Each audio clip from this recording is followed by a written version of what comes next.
87. The Markham brothers, vicious by nature, fast with their guns, and true to the Western code of an eye for an eye.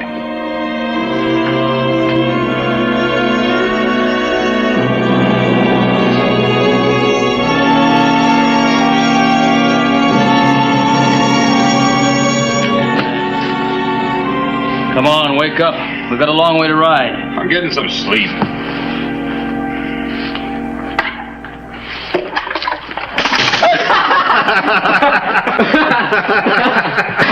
All right.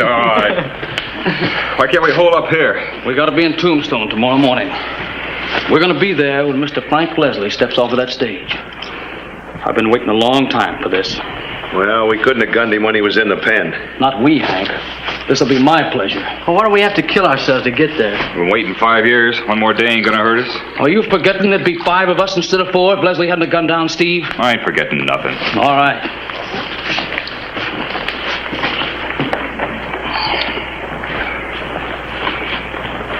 And I'm not letting Mr. Leslie forget it either.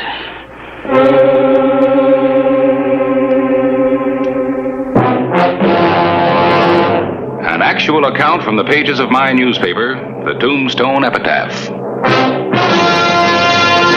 This is the way it happened, in the town too tough to die.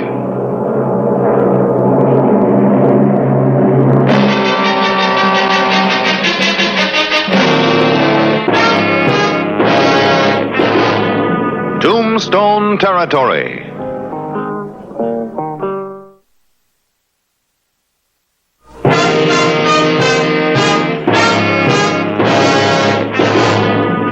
October 10, 1887.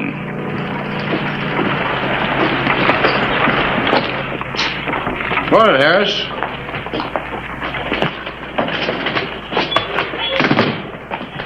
Frank Leslie comes in on the afternoon stage today. You want an orange? Well, haven't you something to say about Leslie? Guaranteed fresh from Sonora. It isn't every afternoon we get a paroled gunman back in town. Look, Harris. Frank Leslie minds his own business and sticks to the terms of his parole. That's good enough for me. Well, maybe he will. 5 years in Yuma can do something to a man. We'll see. He owes it to Doris Markham. If she hadn't pulled important wires, he'd be doing another 10 years. Yeah, Doris Markham, sure one strong-minded woman. She sure is. And trouble with Leslie would mean trouble with her.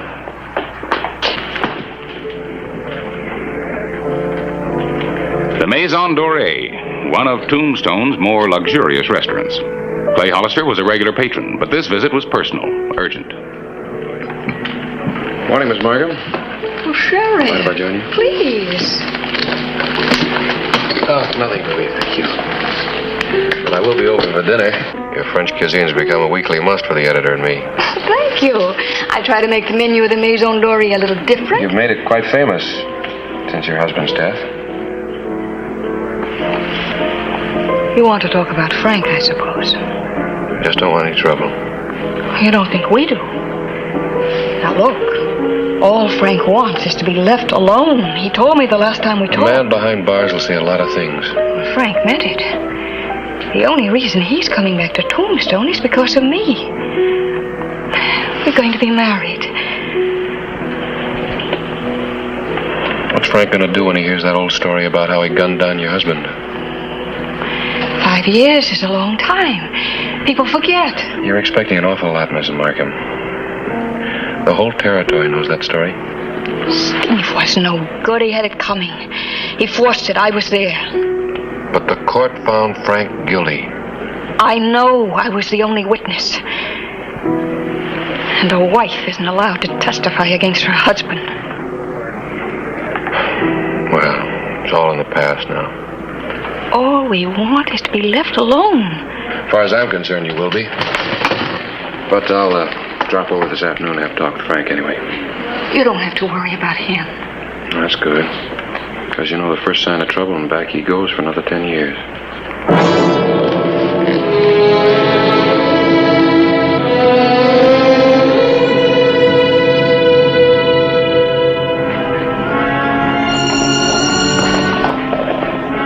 saw Laredo and his brothers ride into Tombstone, a few hours before the stage from Tucson was due.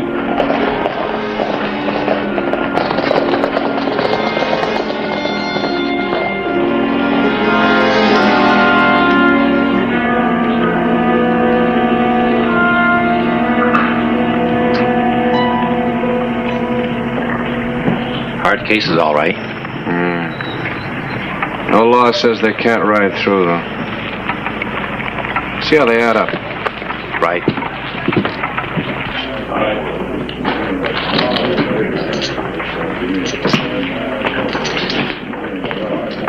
Barkeep says that stage will be in about 3 o'clock. Now, Slip, you go down and check on it. All right, deal him, Hank. Cut.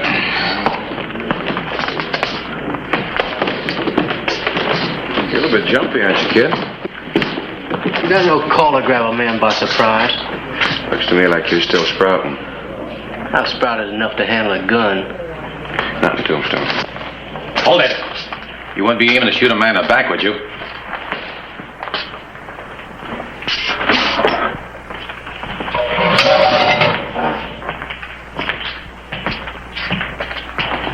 Now, we're not looking for any trouble with you, Sheriff.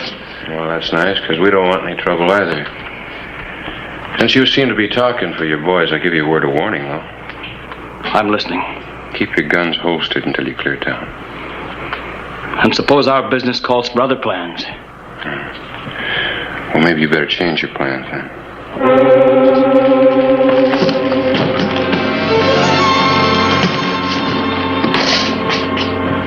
Boy, I'd like to. Slip. Now, take it easy, kid. We've got more important things to do. Now, you go on down and check that stage. Go on.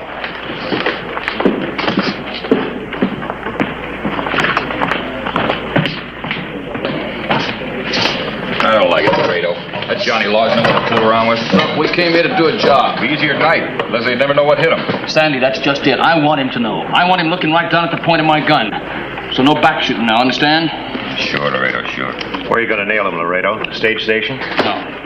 Now, where do you suppose would be the first place that he'd go, huh? The Maison. And we'll gun him right there in front of his lady friend. Steve would have liked that, Hank. Yeah. That Doris will be a little surprised meeting families you never saw before. The stage from Tucson rolled in on time. The man who had been known as the fastest gun in the territory stepped off. Buckskin Frank Leslie.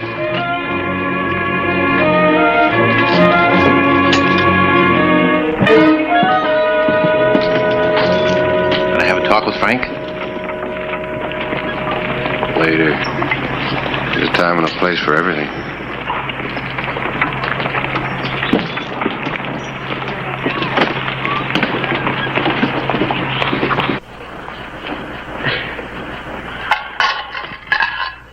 We got her all nervous. She's pretty, too. Keep your mind on what we're here for.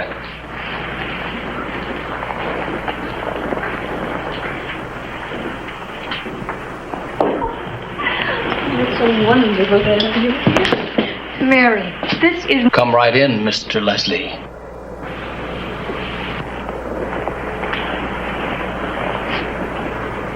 Step aside, Doris. What's the matter, Doris? Didn't Steve tell you about us? His brothers? They call me Laredo. This is Hank. Sandy. It's our little brother Slip. Now you stand aside, Doris.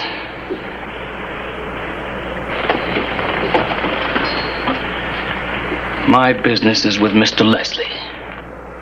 Sorry I can't accommodate you, Laredo. I've no gun. You can't talk your way out of this, Leslie.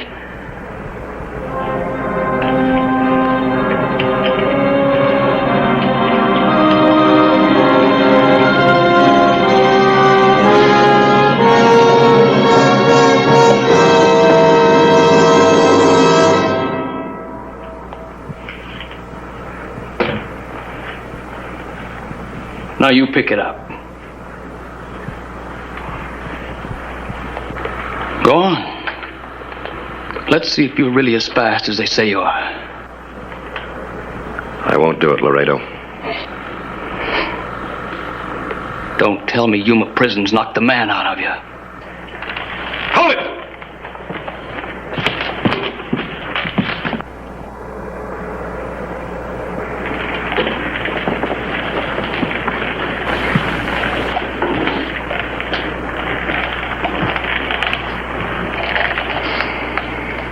I warned you about trouble. We haven't been any laws yet. But I'll finish this when he's man enough to carry a gun. Frank.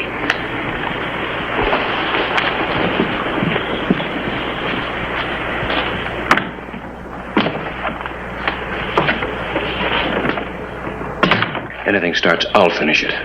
Now, you got until sundown to clear town. All of you.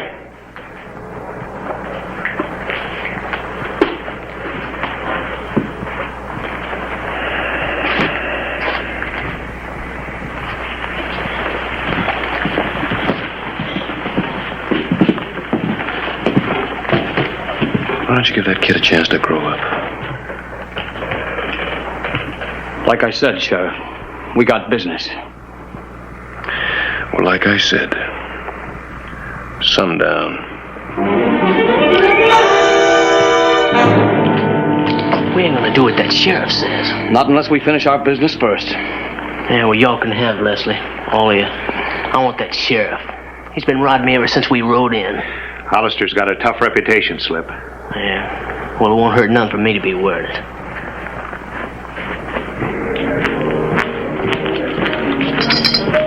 Gotta reply to your wire. No, thank you.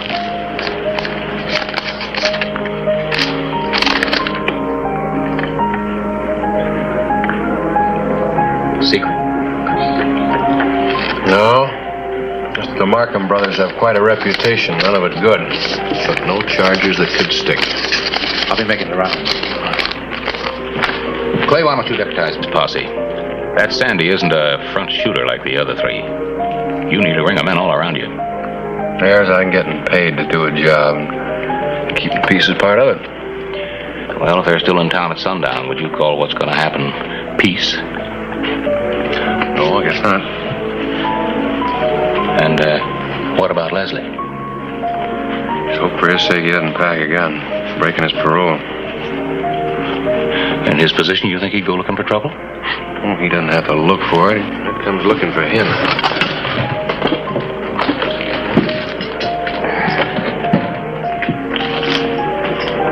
Miss Markham, Frank, what do we owe you? This one's on the house, Sheriff. And thank you for your help this afternoon. Well, thank you. Hollister, I don't need anyone to do my fighting for me. I'd like to be able to protect myself. And I can't see myself as a corpse.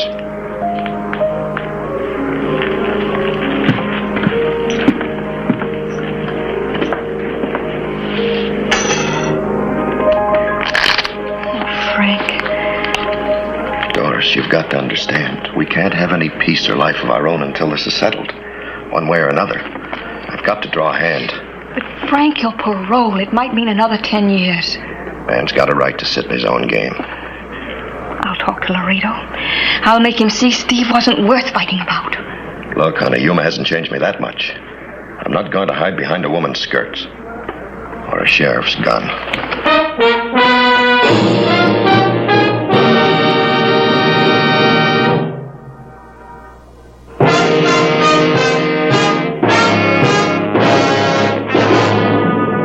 The evening of October 10, 1887. Sundown and showdown. Everything's still quiet. How about the Markhams? Still making big talk at the palace.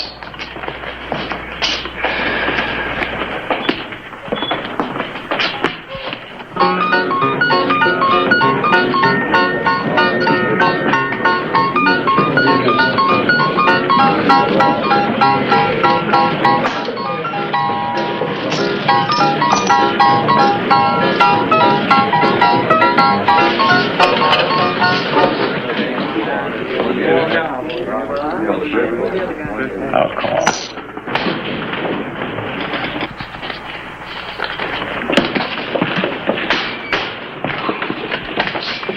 Frank's on his way to the Crystal Palace. You've got Is to he go down wearing and a gun? stop it. I don't know.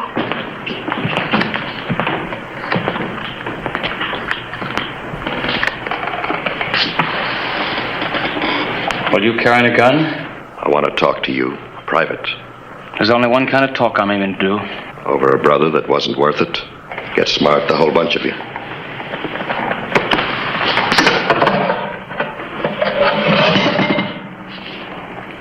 We're wasting a lot of time, Leslie. Now, what do I have to do to make you draw? Catch you dealing from the bottom like my brother did? You got the stories mixed, Laredo. Your brother was doing the cheating.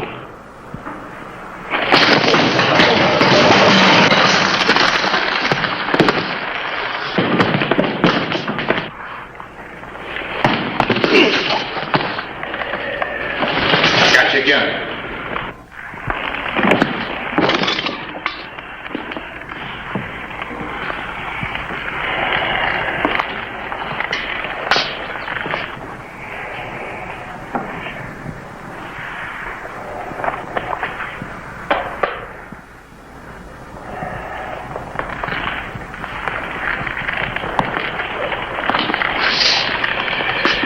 You're sure lucky it wasn't murder.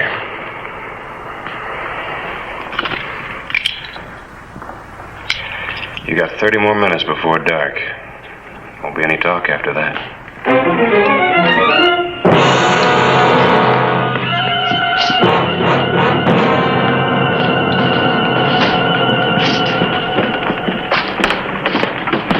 What kind of a fool trick was that? You trying to get yourself killed?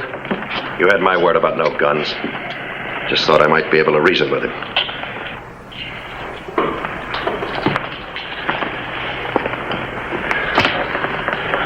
Looks like we're gonna have to take care of Hollister first.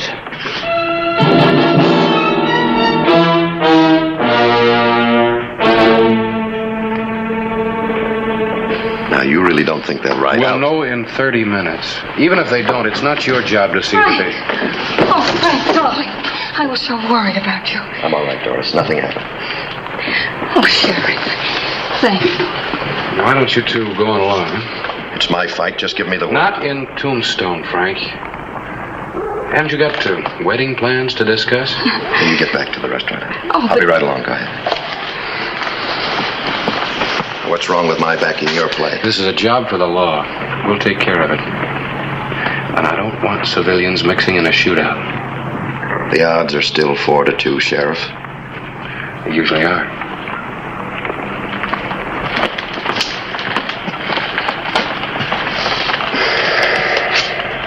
The sun's setting fast. Yeah.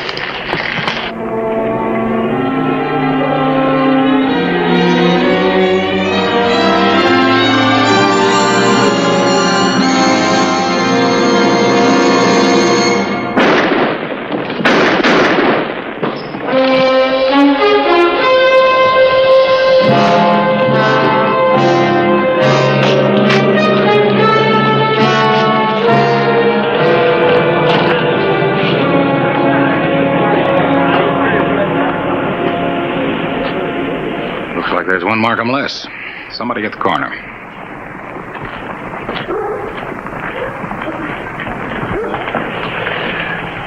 How is it, Slim? Clean through. I stopped worse.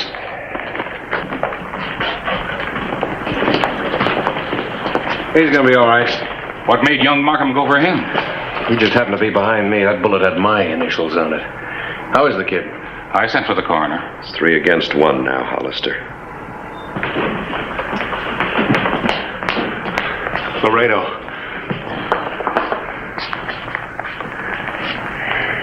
Slip's dead. Slip? What happened? That lawman.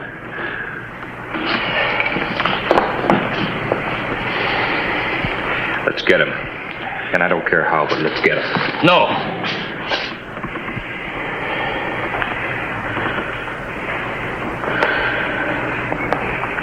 He'll come to us now. Be better this way. Killed little Slip.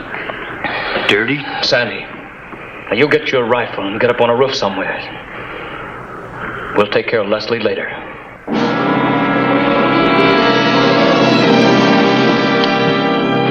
I'll be all right. Thanks.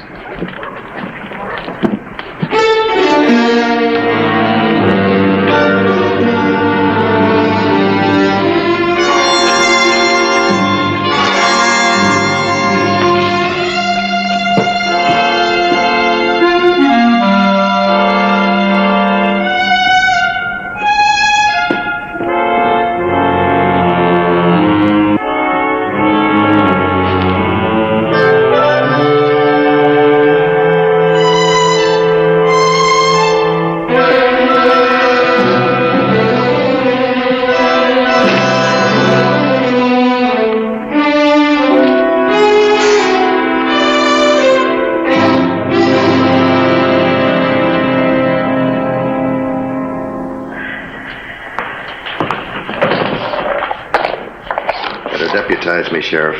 They want to be sent back to Yuma for killing another man.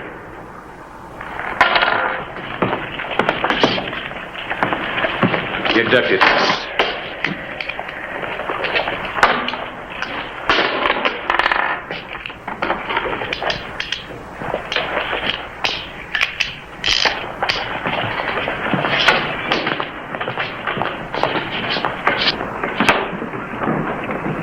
He's coming, Laredo, and he's not alone.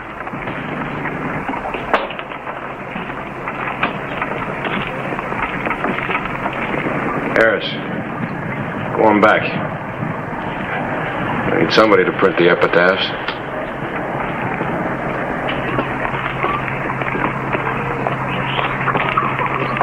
Watch yourself. There's just 2 of them on the street.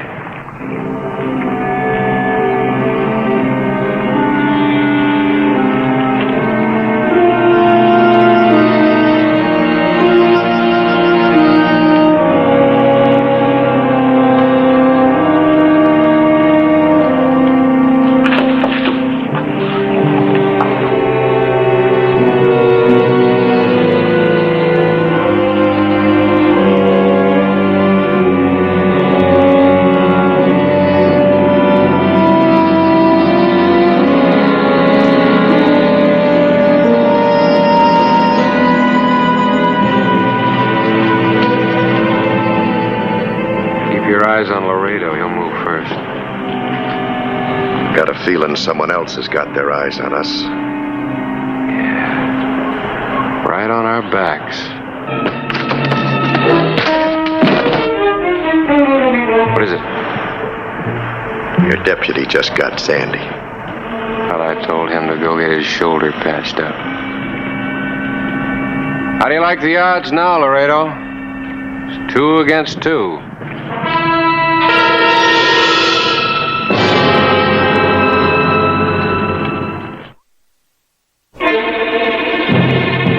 Here's your big chance, Laredo. To be famous or dead. All right, Laredo.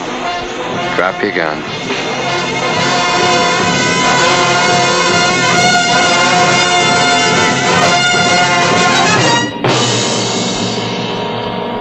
All right. You come and get him.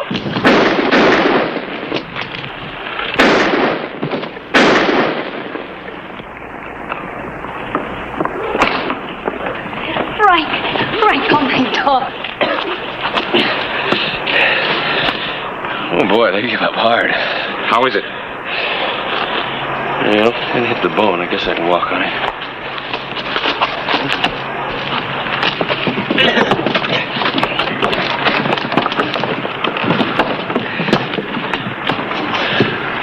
The thing that bothers me, Harris, that back shooter's the only one left alive.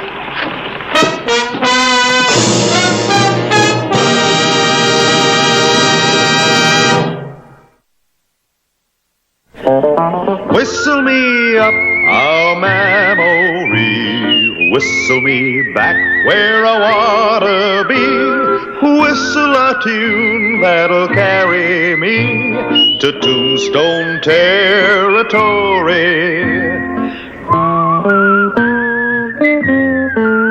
If your past has run afoul of the law, it's a handy place to be, 'cause your future's just as good as your draw in Tombstone territory. Whistle me up a memory, whistle me back where I wanna be, whistle a tune that'll carry me to Tombstone territory.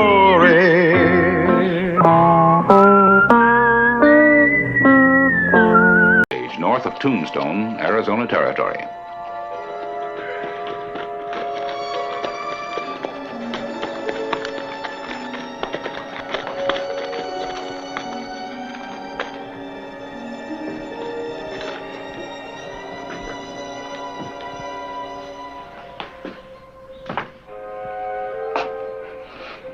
Kind of a quiet town, isn't it? Yeah. Everything's so still.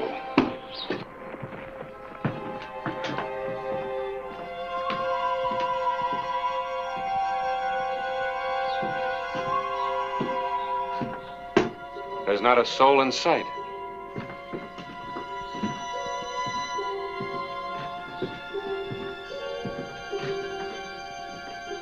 Harris, you try the barber shop. I'm gonna check the saloon.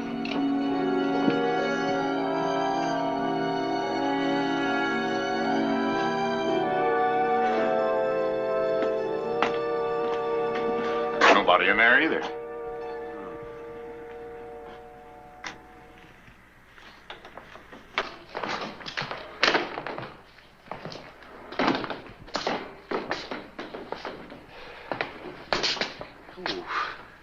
Still hot. Clay. I wonder where they all went. Why? Apaches, maybe. No. But Chief Natazi and his marauders are on the loose again. Yeah, but if Apaches had hit this town, you'd know about it. Well, something sure scared the people off. Either there's been a...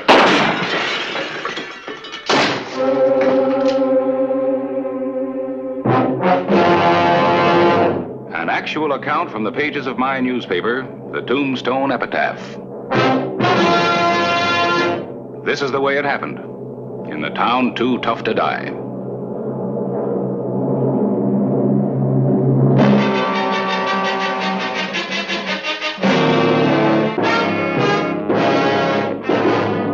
Tombstone Territory.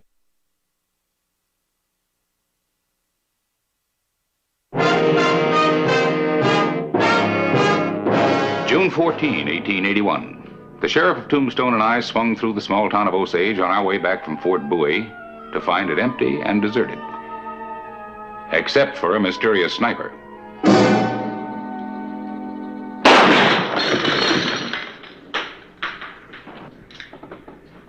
Looks like there's at least one citizen left in town. Across the street, upstairs.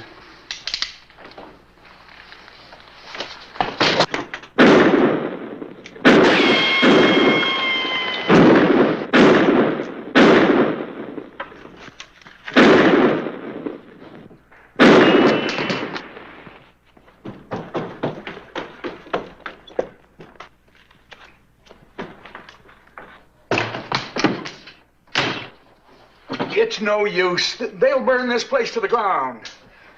You just let them walk through that door. Come on, you murderers!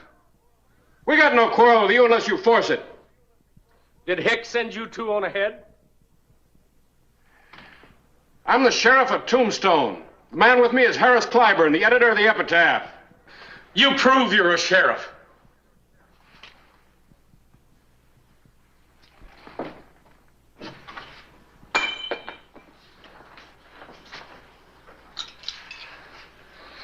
Figure it might be a trick. Hicks's raiders don't play no games like that. Come in.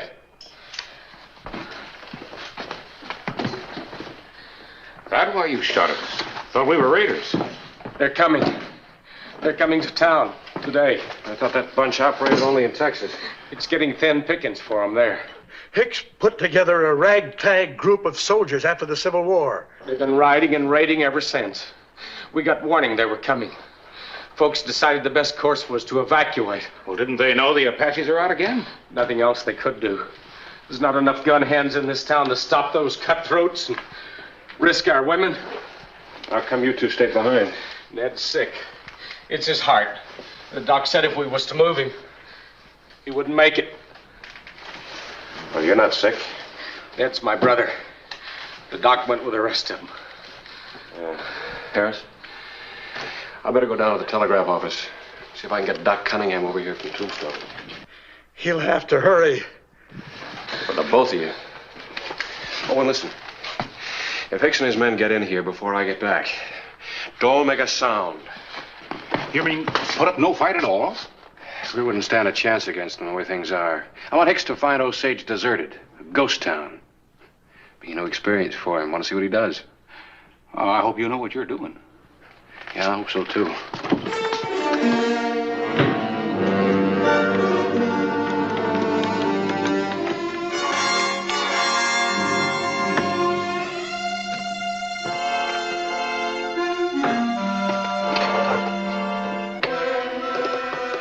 Clay Hollister discovered that the telegraph wires to Osage had been cut, cutting off the only connection with the outside world.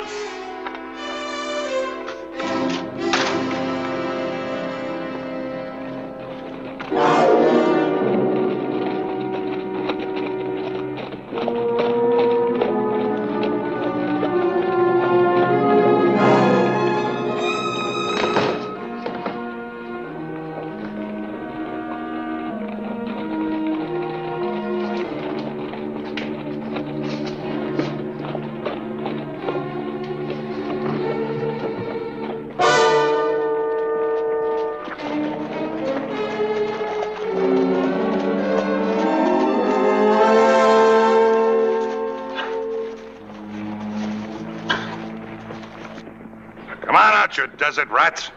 Wonder where they all are. Hiding in their holes. How'd they know we was coming? Who says they did?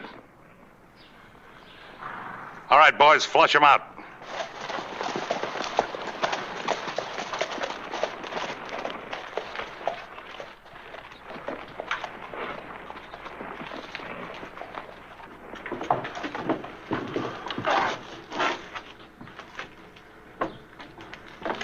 It's empty. This time of day? The way it looks, there's nobody in this whole town. It must have been tipped off. Joe Parsons. Said he was going home, said he couldn't stand it no more. But he knew he was coming here. Yeah, he knew. Joe Parsons.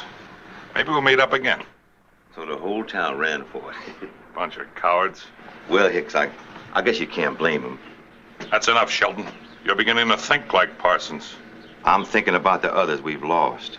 The ones that have been dying from hunger, from fever, and from gunshot wound. The ones that have been rotting to death, just plain rotting to death. Driven out of Texas to this. Now look. Hicks, I took all the money out of the bank. Vault's lying open, clean empty. Took all the purty gals, too. What do we do now, Hicks? Pick up their trail and go after them. They were scared enough to run. There won't be much fight left in them.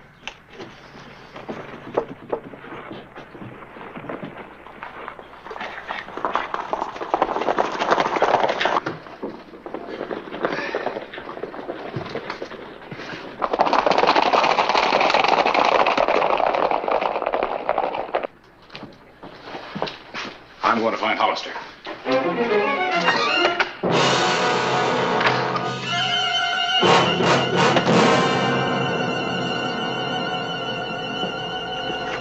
Get your hands up, Lawman.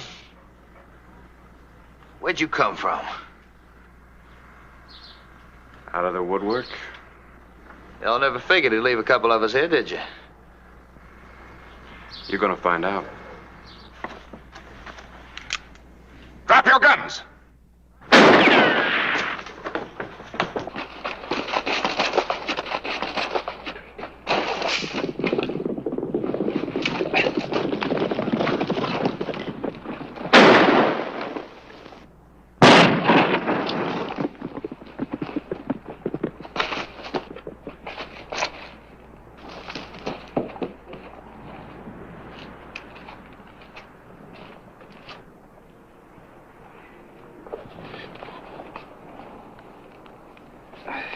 He shot at the right man this time. And didn't miss. Well, what now?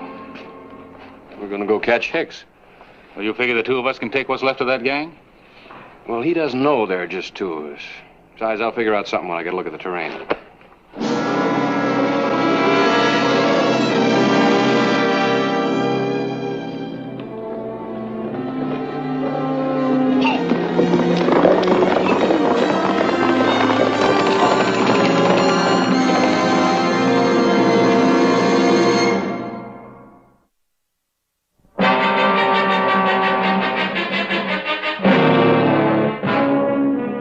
Afternoon of June 14, 1881.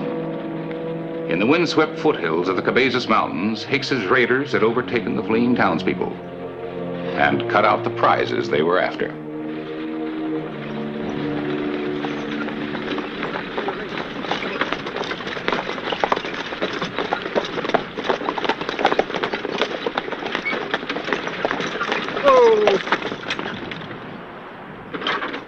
What are you stopping for? There's a tug coming loose. Here, hold it.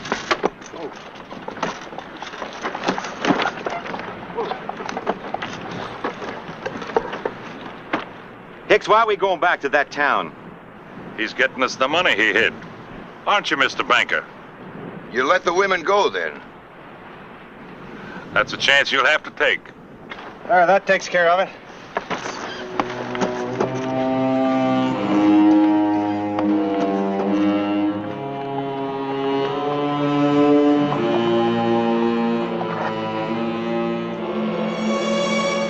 Clay Hollister thought we had lost the trail. It was windy, wild Indian country unknown to either of us.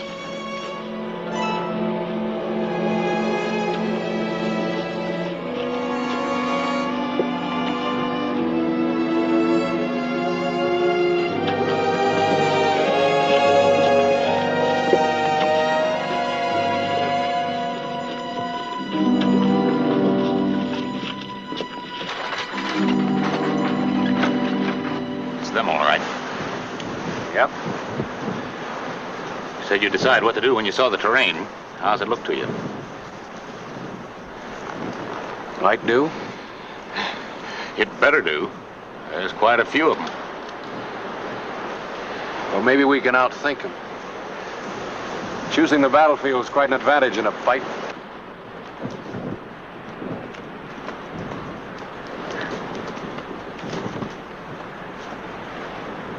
Harris, run the horses up in those rocks. You mean you want them in plain sight? That's right.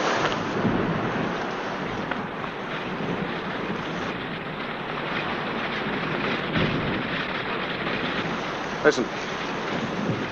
Every time you hear me shoot my gun, you let go with yours, right? You're the general.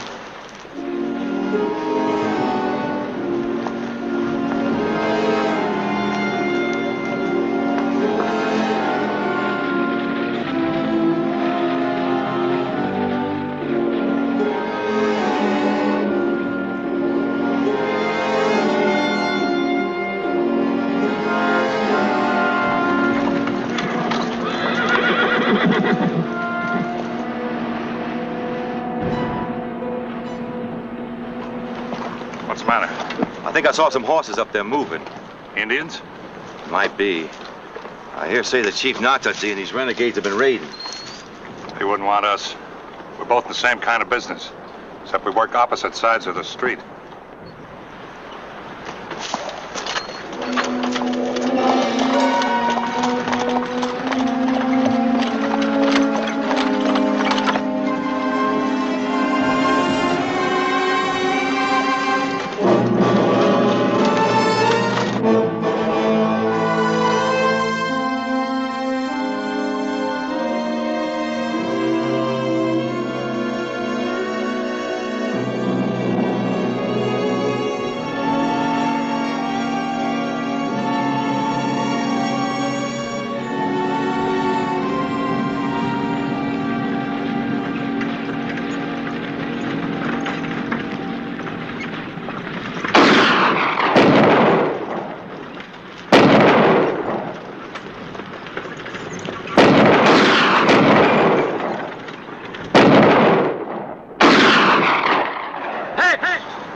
Posse.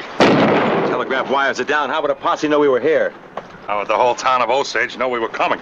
Looks like Joe Parsons double-crossing us good. You gonna drop him, Hicks? How many you figure are? No, tell him. You hear me, Hicks?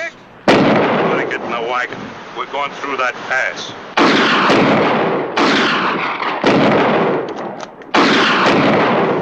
That's an order. Get in the wagon.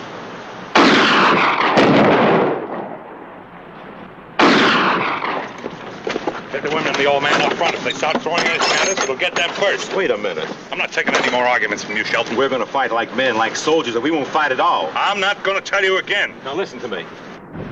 Is there anything left inside of any of us? We come from the South. We knew what we were fighting for, and we didn't ask the women to do our dying for us either. I'm thinking of asking you to do some dying, Shelton. Hold it, Hicks. That man's right. The rest of you know he is. Hold it. I'll shoot the first one that tries to climb down from that wagon.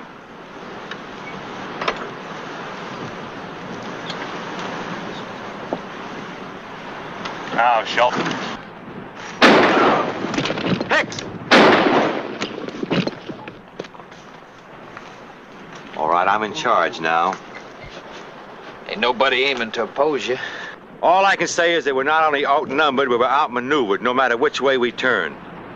Anybody want to contradict that? The end's been coming for a long time, and there's only 4 of us left. All right, toss your guns in the road. You heard the man.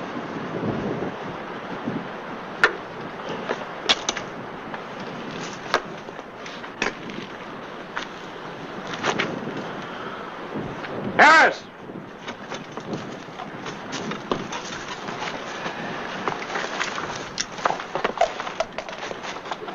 Where's the rest of them? Just 2 of us. I don't know who you are, mister, but I don't cotton to a trick like that. Just remember, if I ever get the chance, I'm gonna kill you right where you stand. Well, I'll try to see that you don't get the chance. Harris, pick up the guns, will you? What about our families? Well, do you know where your people were headed? We know where they're hiding. You think you can find them? I sure can, Sheriff. Take one of those horses and go tell them it's safe to come on home. I'm on my way. Oh, and send a doctor on ahead. A couple of men in Osage need him pretty bad.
Late afternoon, June 14, 1881.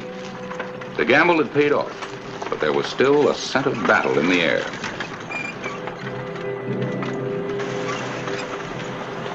Apaches.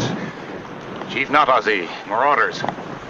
Can we make it to Osage? No, that's what they want us to do, is run. Pull the wagon in there. They can't get behind us.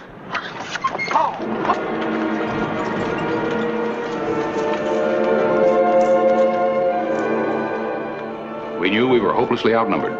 Clay Hollister had made a dangerous decision. Come on, hurry up. Now get behind the wagon, quick. Harris, untie them and give them their guns. Yeah, guess we have to. You think they'll attack? Well, what do you think? We haven't got a chance. About the same chance Hicks used to give people. Wouldn't be us they want. They're after the women. Sheriff, give me my gun back. I'll try to keep my promise to kill you. You won't have a chance. You'll be too busy shooting Indians. Besides, I'll be behind you. I'll take care of you later. Get back in the wagon.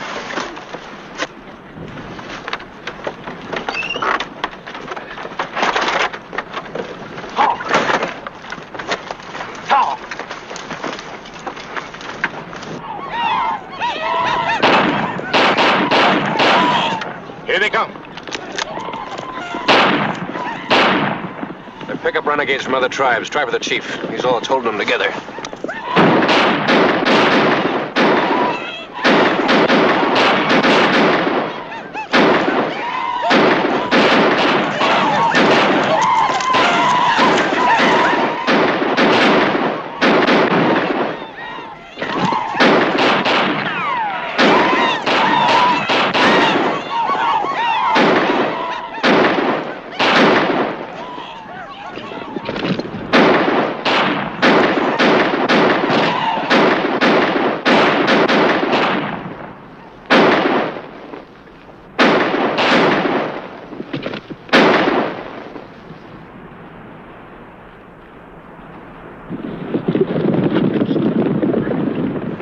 Is it over? No, ma'am. They'll be back. That's just the first skirmish to test us.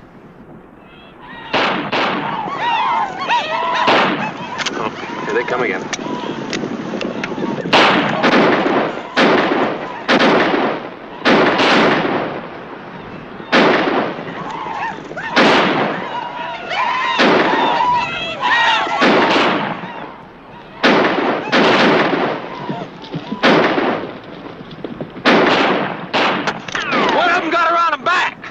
I'll get him.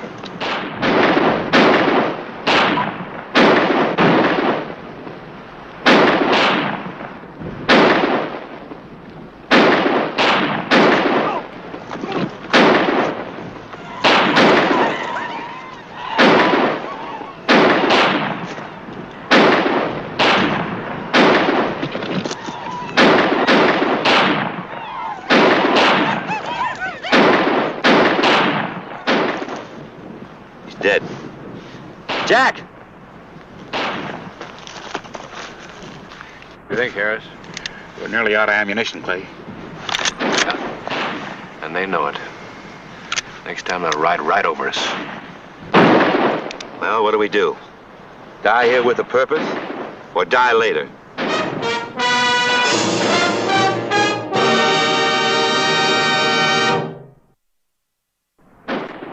The long day of June 14, 1881 was drawing to a close.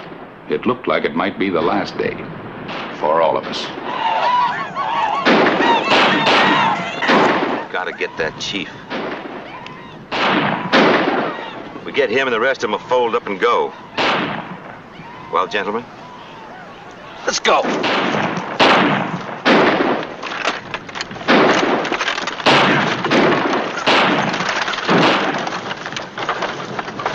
They're running for it. No, I don't think so.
Won't they try again? No, not Isaiah's dead. Thanks to the last of Hicks's raiders. And the last of the fighting Confederates.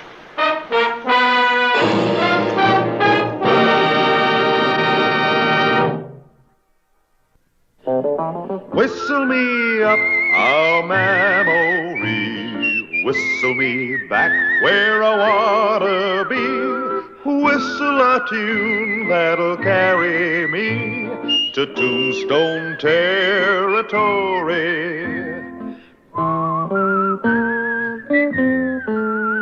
If your past has run afoul of the law, it's a handy place to be, 'cause your future's just as good as your draw in Tombstone territory.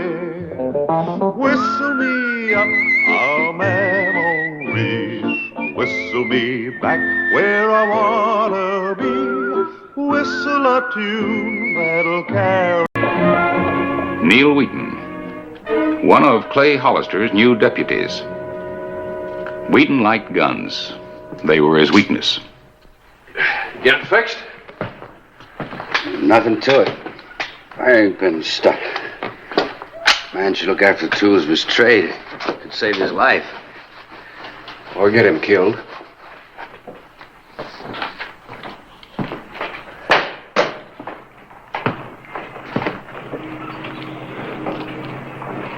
You You going to the funeral? Them things depress me. I think you ought to go. You being there ought to be enough. Ordinarily it would be, but this time is different. What's so different about it, Clay? You killed the man. An actual account from the pages of my newspaper, the Tombstone Epitaph. This is the way it happened, in the town too tough to die.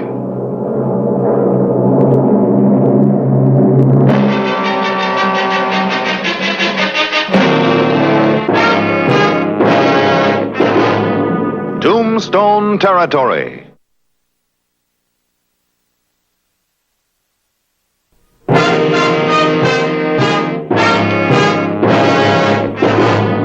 January 17, 1882. Another man had been buried on Boot Hill, killed in the line of duty by Neil Wheaton.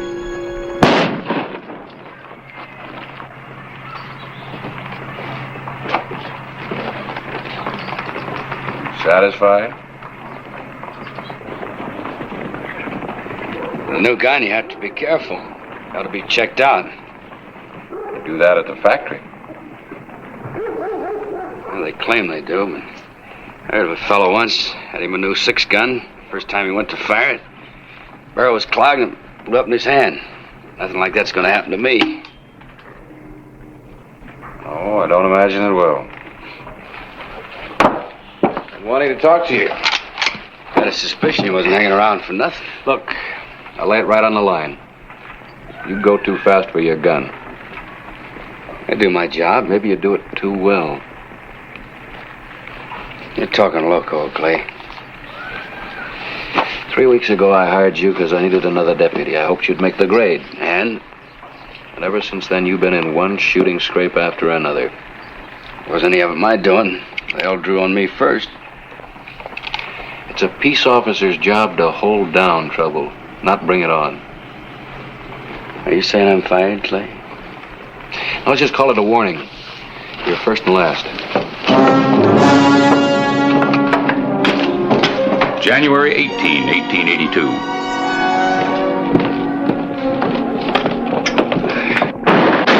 The Oriental Saloon. Let's go.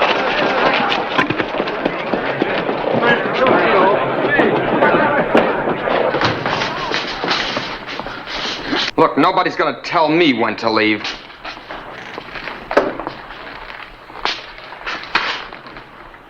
I'll handle it.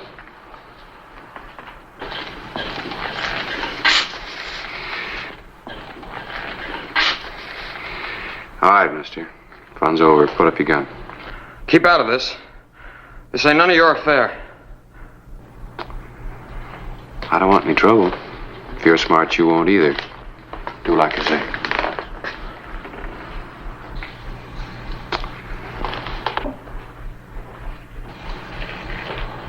Come on. Holster your gun. We'll forget all about it. All right. But tell your deputy over there to put away his.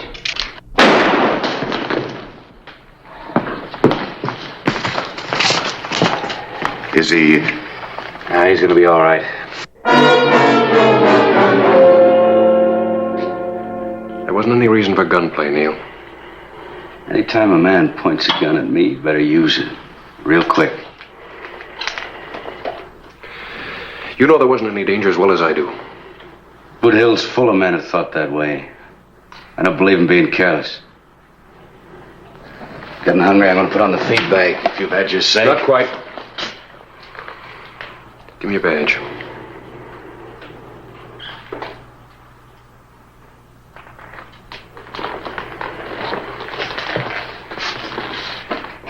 You're not right for a lawman, Neil. Your gun hand moves too quick. By the time your thinking catches up, it's too late. But Neil, remember this. This town is full of quick guns. There's always somebody just a little bit faster than you are. Not in Tombstone, there ain't.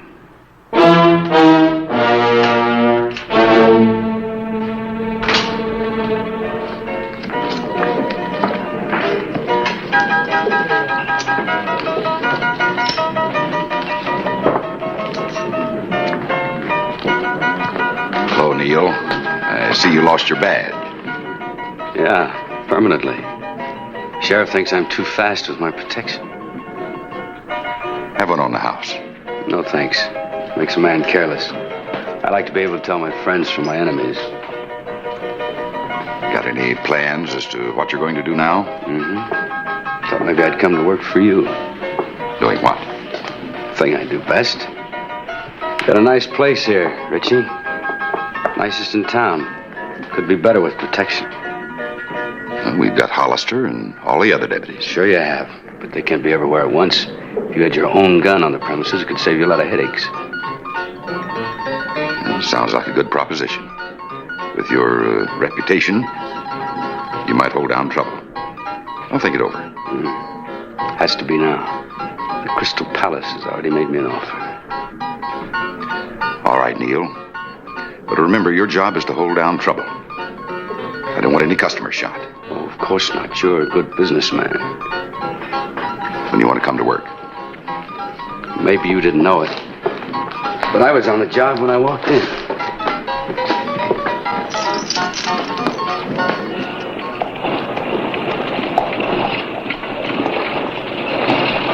Oh, Harris. Hello, Clay. Ready for some dinner? Oh, I can't right now, Clay. Say, I hear you fired Neil Wheaton. Come on, that's yesterday's news. You ought to read the epitaph. The most interesting item isn't in there. I didn't get the information till after we'd gone to press. Your ex-deputy has a new job. House gun at the Oriental. I thought Richie had better sense than that. I can see the future headlines now. Violence flares at the Oriental. Neil Wheaton, former deputy, was forced to shoot. All right. I know how it'll read. Nothing to do about it, I suppose. No. Just wait and hope. No dinner, huh?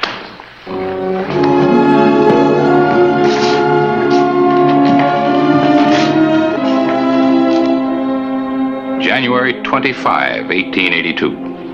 Neil Wheaton had been on his new job a week.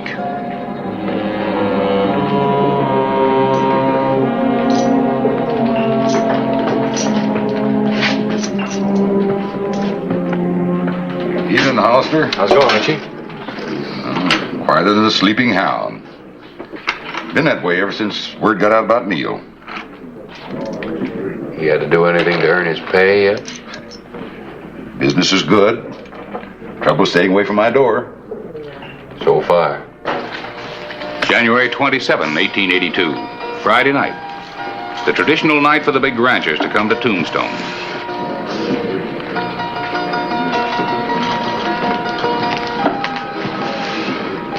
It's too cool a night to be sweating, Richie. It's been a bad night for my house men. Thought someone must be breathing hot on your pocketbook. 3 Kings. Every time Matt McCord comes to town, he takes me for a bundle. He's already clipped the house for $9,000.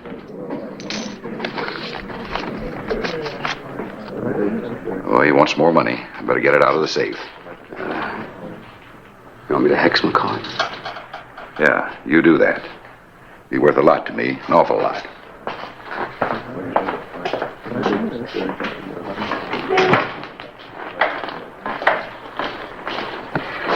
I'll raise 200.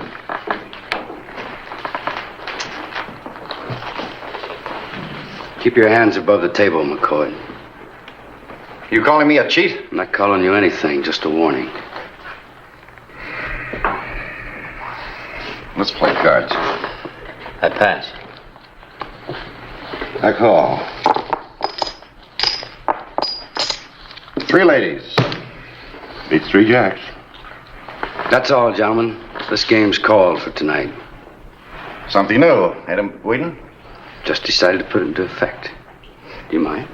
Suits me. I can find plenty of places to gamble. Not if you win the way you did here. I'm not looking for a fight, Wheaton, but I'm not backing down from one either. Then we understand each other. I don't think I know what you mean.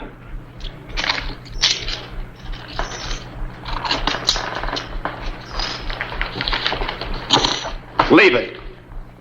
Now look! Just leave your winnings on the table. These men ought to have their money back, and so should the house.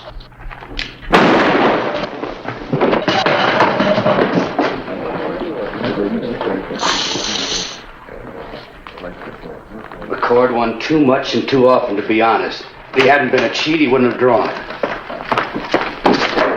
Have you gone completely loco? Why'd you want to do a thing like that? You wanted the game broken up. It was your idea. I didn't say anything about gunning McCord. You said to hex him. You were fired, Neil, as of right now. You said it'd be worth a lot to you. You owe me $500 and a raise in salary, and I'm sure you're a man who pays his honest debts. That's blackmail. Let's say it's good business, huh?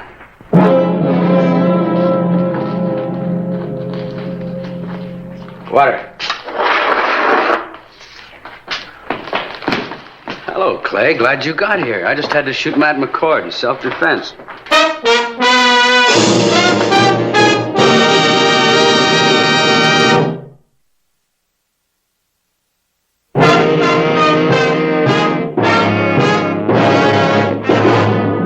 January 27, 1882. Later that evening, Clay Hollister investigated the killing of popular rancher Matt McCord.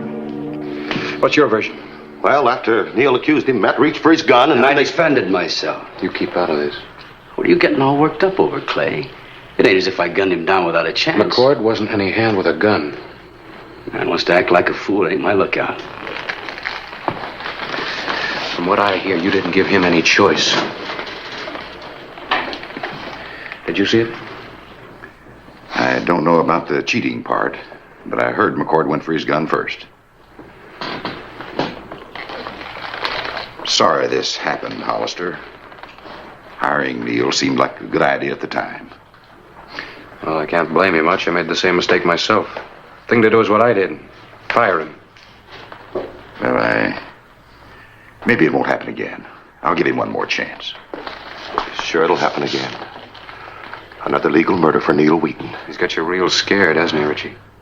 Of course he hasn't. If I want to get rid of Neil, I'd do it. Now let's have one on the house and forget all about it. No, thanks. I had enough for tonight and from now on.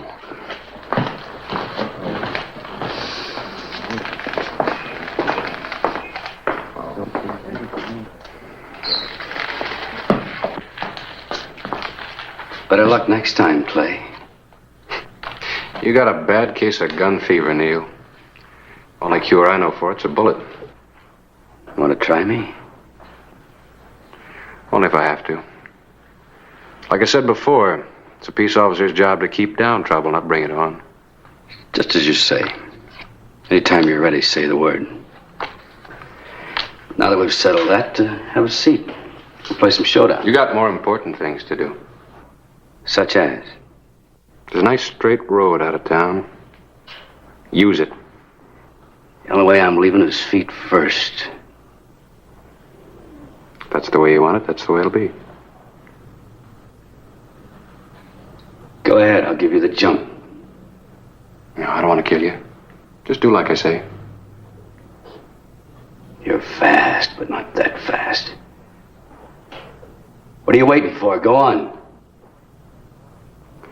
Won't ask you again.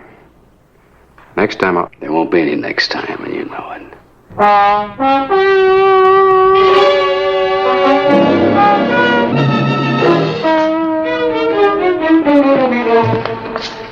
Some said Clay Hollister had walked away rather than face Neil Wheaton's gun. In Tombstone, that wasn't the popular thing to do. Hello, Clay. Yes? You know George Pickett and Walter Henry. Take a seat. This isn't a social call, Hollister. Matt McCord was a friend of ours. We want to know what you're going to do about his killing. I've already served notice on Neil to leave town.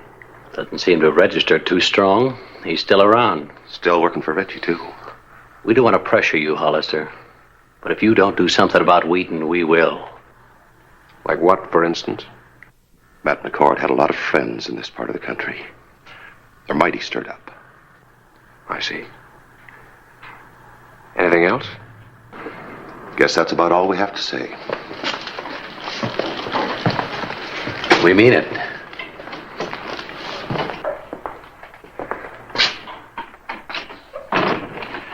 As you can see, people are stirred up. Yeah, well, it's That's a funny thing about people. They love to see a fight, but they're so sad when somebody gets killed. Well, that's human nature. You got a reputation to uphold, Clay. If you don't act soon, you might have to leave town yourself. I wouldn't like to see that. Well, what do you want me to do? Pick a fight and force a shootout? Well, I'm a peace officer, not a hired gun. I didn't mean to shout at you. If it helps, go ahead. Well, it helps, but it doesn't change the situation. I think I'll take a walk. Any place in particular? Have a talk with Neil.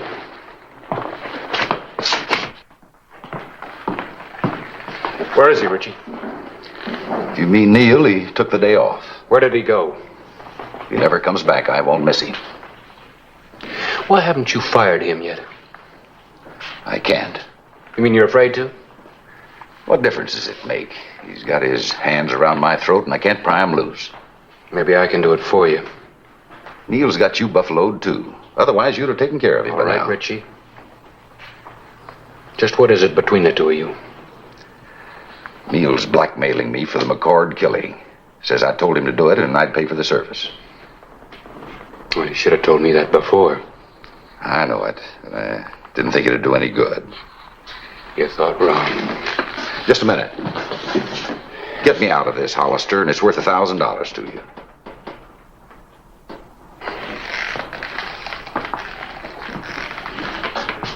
You never learn, do you, Richie? What do you mean? You can't buy everything. This is my job. That's what people have been saying. You tell Neil that I'm looking for him.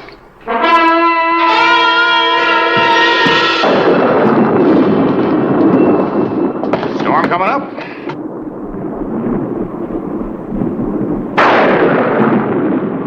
Yeah. The afternoon of January 29. It was to be a day of decision.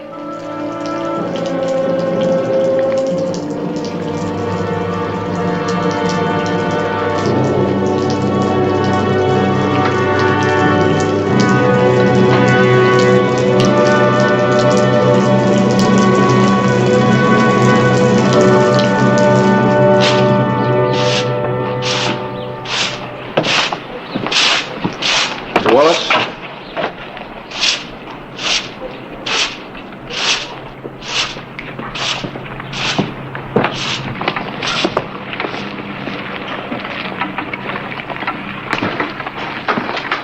Harris?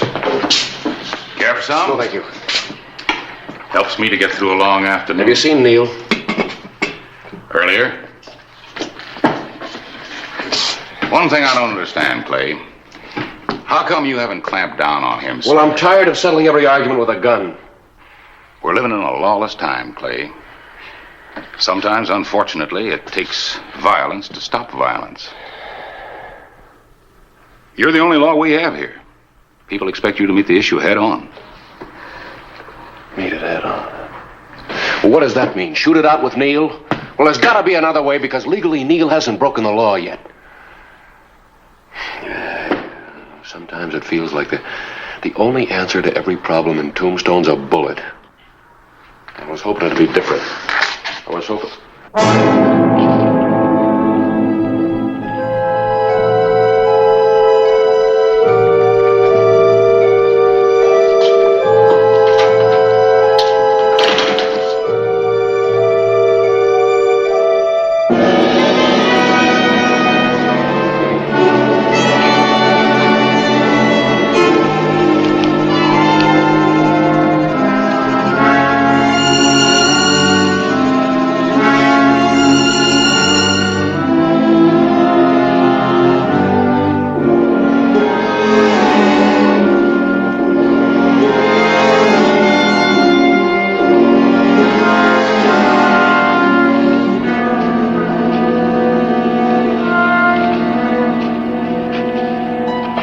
Talk to me, Clay. I do.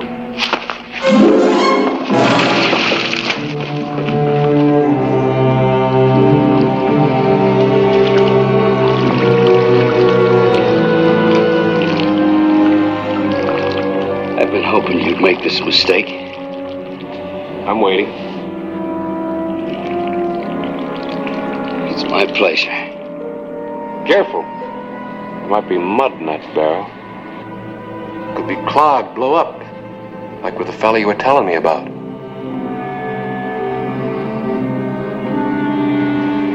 What's the matter, boy? Don't you like the odds? Well, they didn't favor McCord either, but he took the chance. You say you've been waiting for this. Go ahead. I want to check my gun. That'd be a mistake. You make one move for your gun, I go for mine. You're pushing me to an unfair fight. I'm pushing you to leave Tombstone, boy. I said the only way I'd leave was feet first. That's what you said. Chances are there isn't any mud in the barrel. Then the chances are it won't blow up in your hand. Now go for your gun or move out.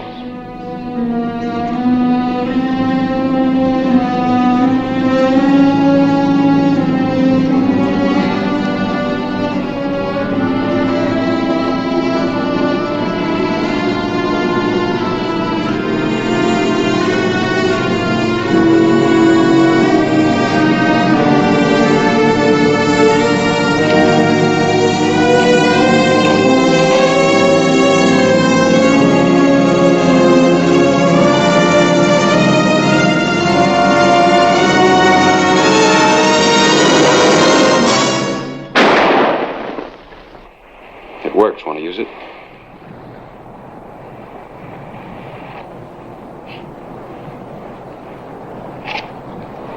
You're a lucky man, Neil. I'm giving you a chance to live. Take it. Out of town.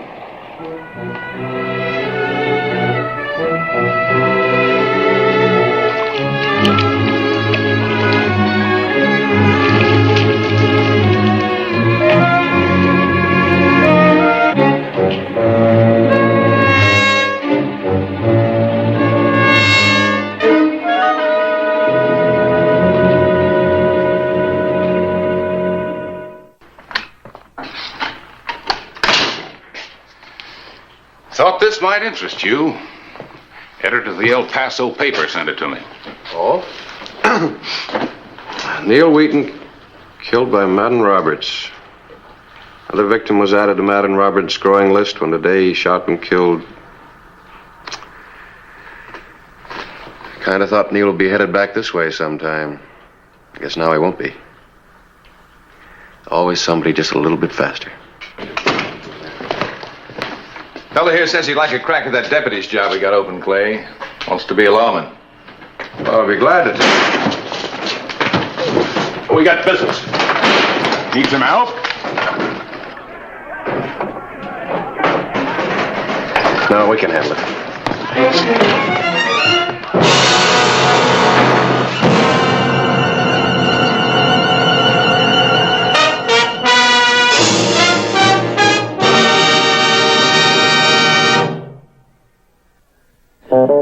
Whistle me up a memory, whistle me back where I wanna be, whistle a tune that'll carry me to Tombstone territory.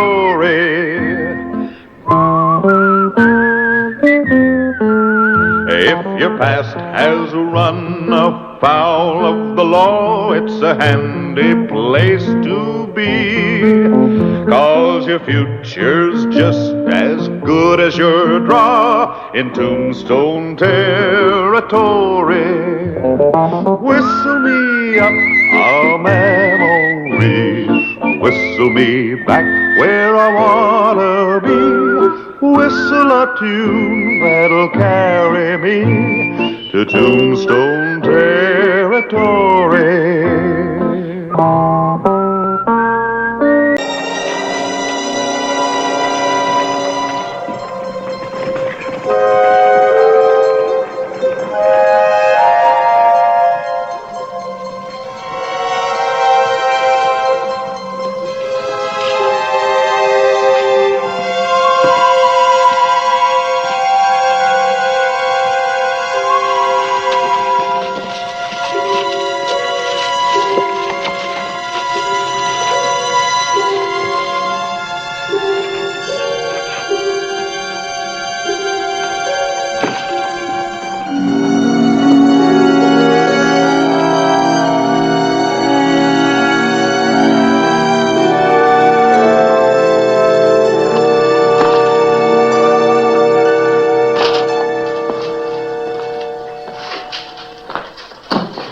morning, sir. I'll be with you in just a minute. Muchas gracias, senor. But I am in no hurry. I certainly wish a few more of our customers would be as patient. Oh, that is right. It is so easy to make a mistake. Absolutely. I have a great responsibility here. Oh, I know. Trail-weary, Clay Hollister returned to Tombstone after delivering a deserter to Fort Huachuca.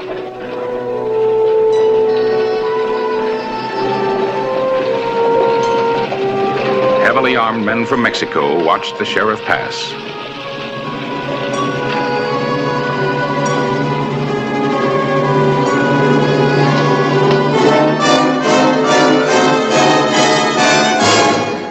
I am still in no hurry, senor. But do not take too long to fill the bag, por favor.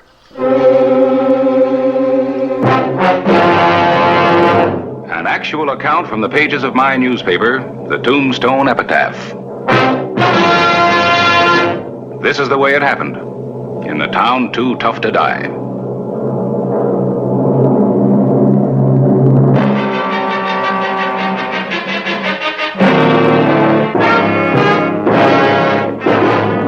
Tombstone Territory.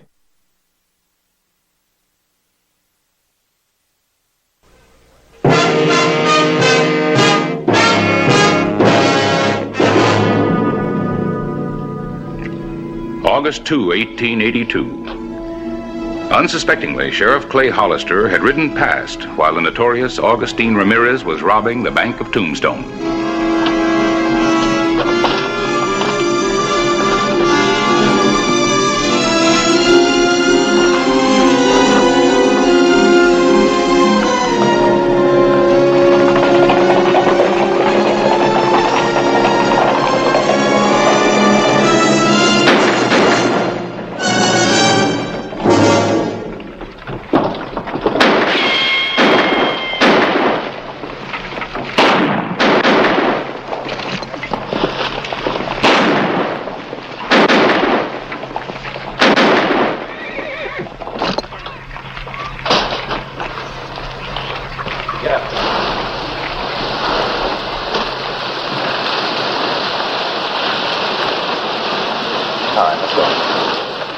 Clay Hollister organized a posse to trail the bandits. Jim and I jailed Ramirez and two of his men. It was foolish of the sheriff to go after Sancho and the others. Long rides are so tiring. Maybe your next ride won't be so long, Ramirez. Oh, you mean... Está bien, it is fate. All right, in here.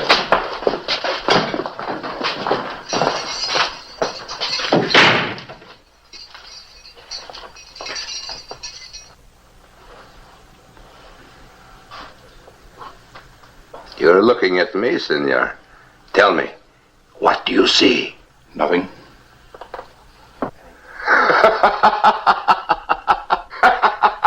I'll send for the doc. Right.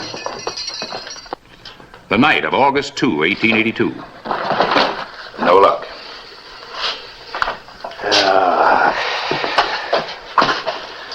They use the old patchy quail dodge.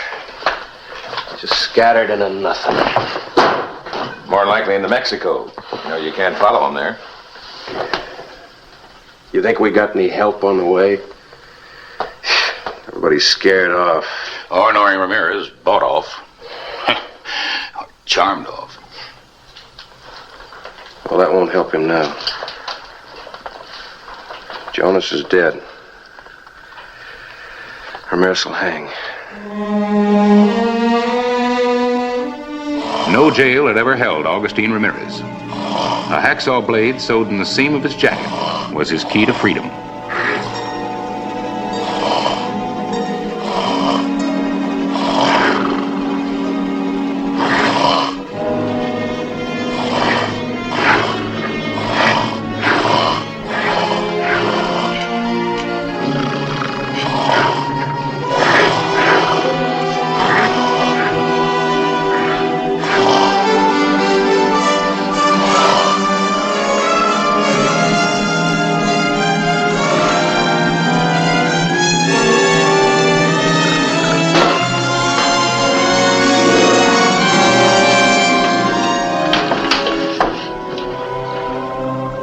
morning of August 3, Ramirez had escaped, leaving his two henchmen.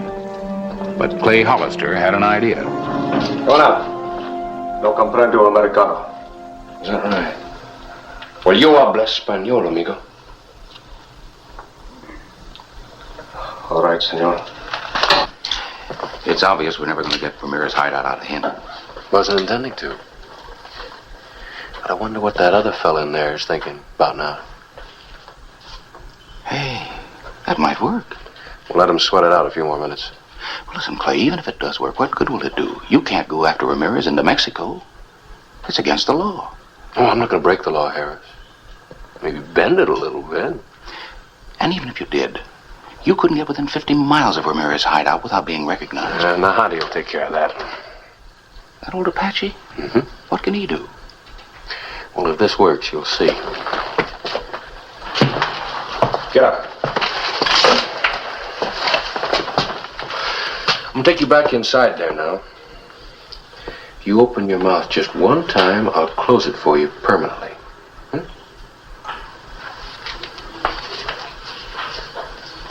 Can't have his buddy thinking he didn't resist a little bit.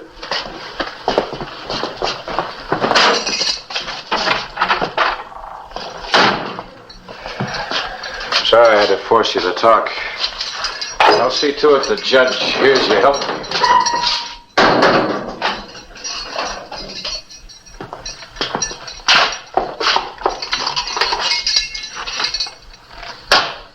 Your turn, friend.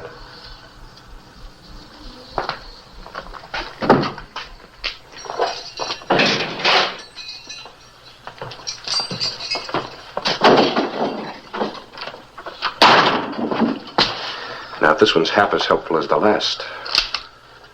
Yo no hablo inglés. Like I told your friend, I speak Spanish, so make it easy on yourself. I know nothing. Well, I know plenty. Once your friend got started talking, he couldn't stop. I know where Ramirez is hiding, but I don't know how to get there. You take me there. Maybe the judge will go easy on you. Senor, I take you to Lugar de Perdido and we both would end up feeding the coyotes. Lugar de Perdido? Si. That's it. Jim. Lock him up. Vamos. I got a date with an old Apache friend, Clay. Lugar de Perdido? Place of the lost.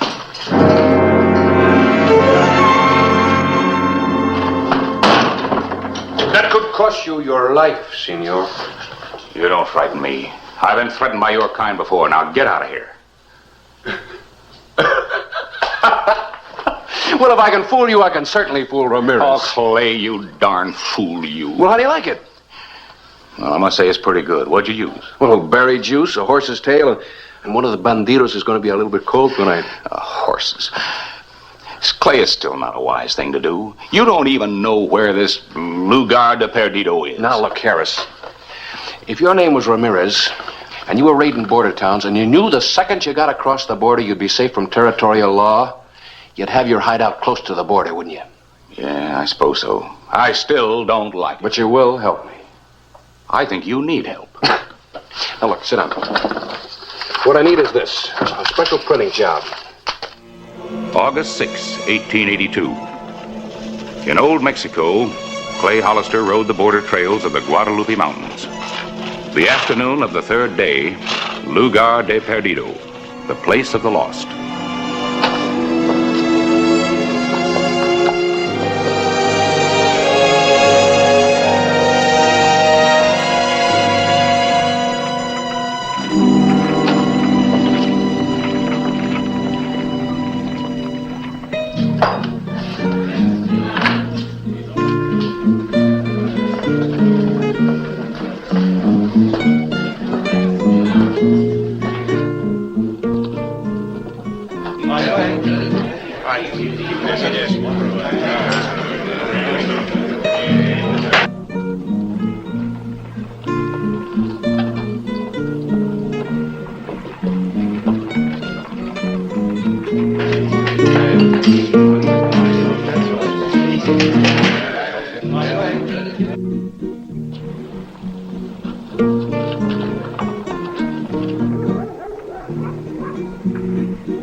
In his disguise as a Mexican, Clay Hollister faced the wily Augustine Ramirez.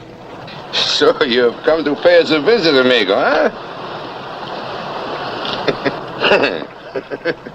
This poster says you are called amigo. And this poster also says you're a very dangerous man. Tell me, amigo, are you a dangerous man? Does he look dangerous to you, Sancho? See, mi jefe, he does. You are so serious, my little one. So suspicious. Come. Ever since you have crossed the border into Mexico, you have been looking for lugar de perdido. Why? How do you know this? This is my country. It is my business to know. I have heard that a man can find safety in lugar de perdido. You mean a man such as you and I? Who are you? Sancho. I ask you who you are. Come.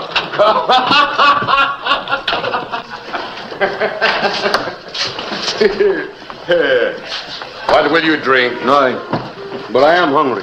Sancho, bring some food for a hungry man. Tell me, amigo. See?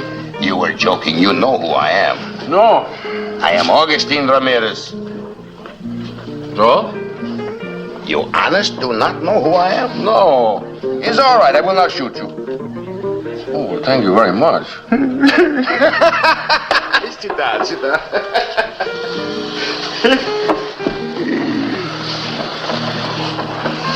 Sancho, the horses Miguel stole from Rancho Cortina, he still have them? See, mi jefe, he does. Tonight, I think we take them away from him. When I want something, I take it. When I do not want something, maybe I take it anyway. You want to come with us? It seemed to me kind of foolish to risk your neck for just a couple of horses. You are right. It might be dangerous. Oh, but not for you. You will have a dozen men out in front of you doing the fighting. No, just you, Sancho, and myself. All right. I'll come along and protect you. 10 o'clock tonight, then, huh? Well, I'm tired. I must have a place to sleep. Down the hall. The last room belongs to me. Por favor. Gracias. Here. Buy yourself a drink with the change.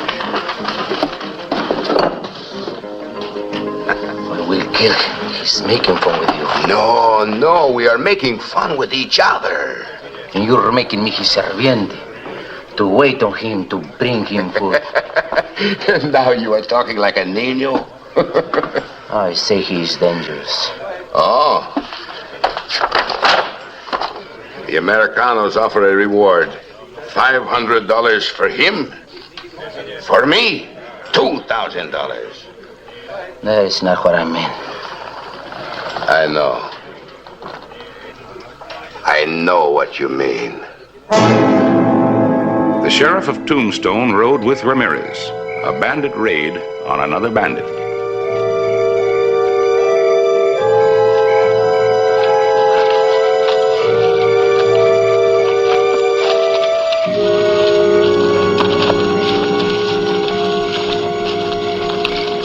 Nachito, you stay here.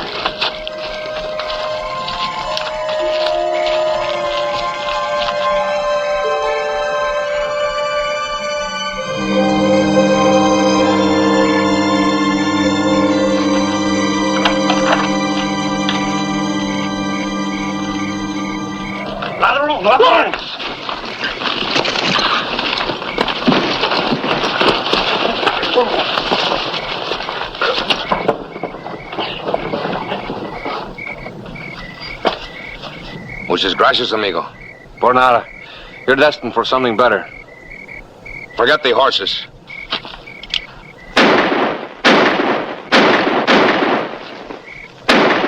You hit, amigo. Forget the horses.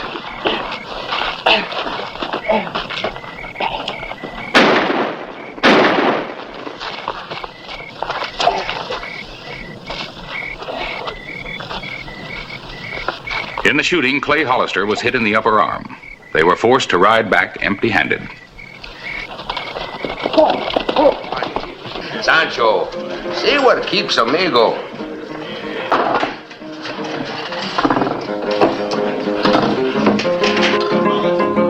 Clay Hollister's wound was a complication he couldn't afford.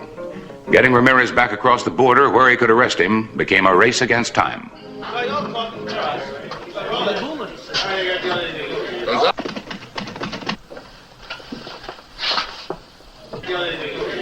Gonzalez.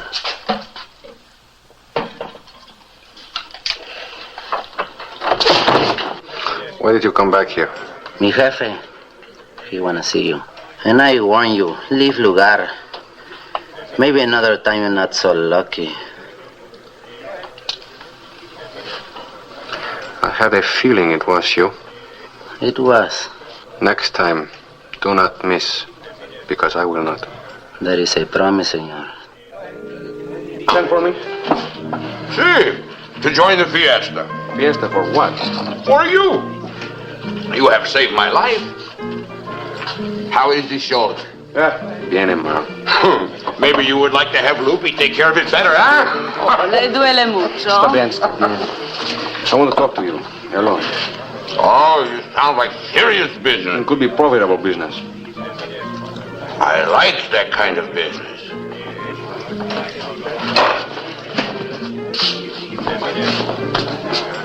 You stay.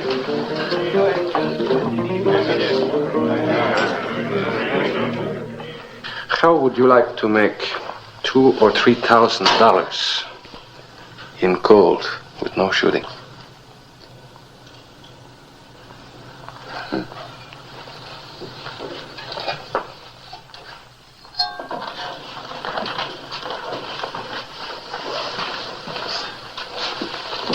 In gold? In gold. How? The American colonel at Fort Huachuca has a son.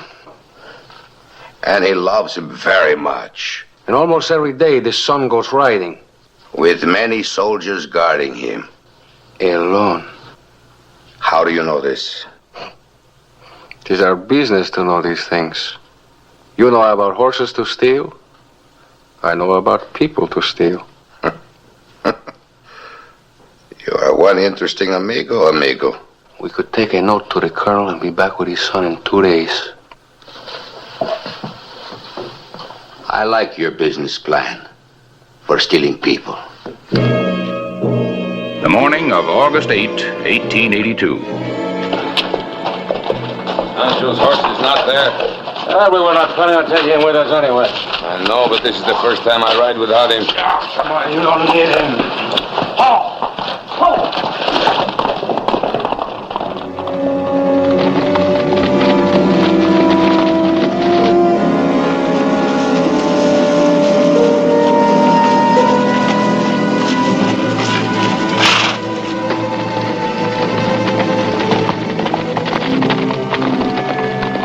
The afternoon of August 8, 1 mile south of the Mexican border.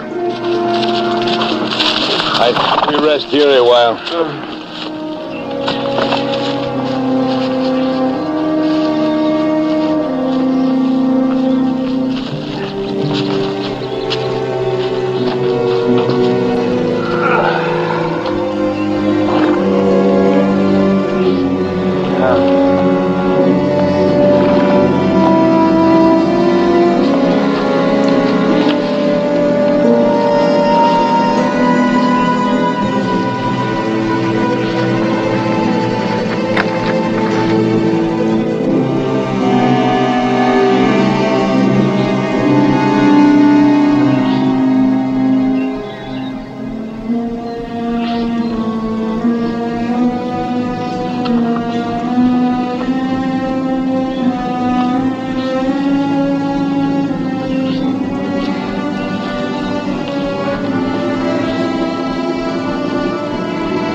pasó? Brazo de un bandido.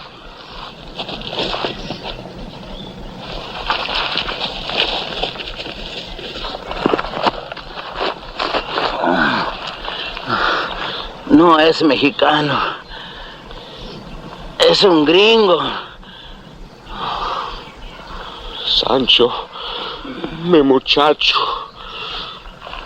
Sanchito.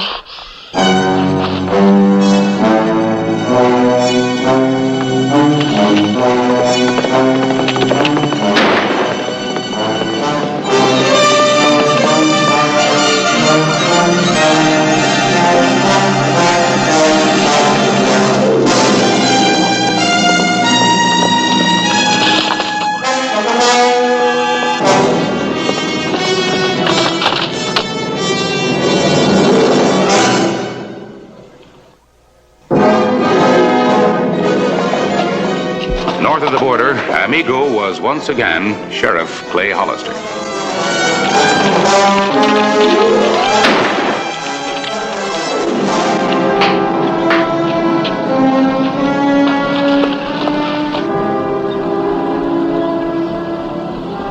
You're under arrest, Ramirez. You killed Sanchito. I don't want to have to kill you, too.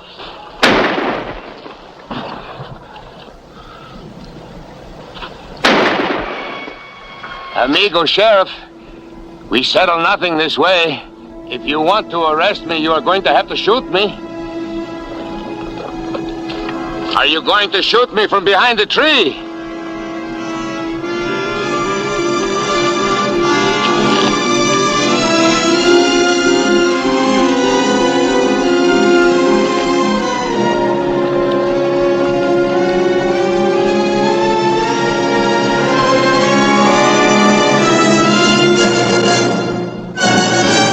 This is for Sanchito.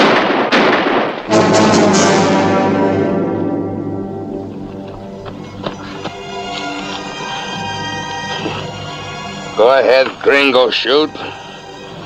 Now, like I said, you're destined for something better.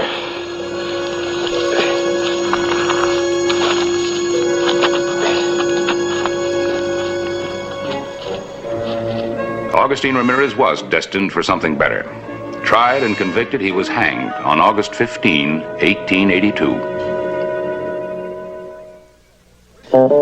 Whistle me up a memory, whistle me back where I wanna be. Whistle a tune that'll carry me to Tombstone territory. If your past has run afoul of the law, it's a handy place to be. 'Cause your future's just as good as your draw in Tombstone territory.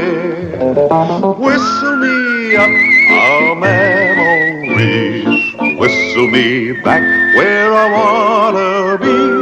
Whistle a tune that'll carry me to Tombstone.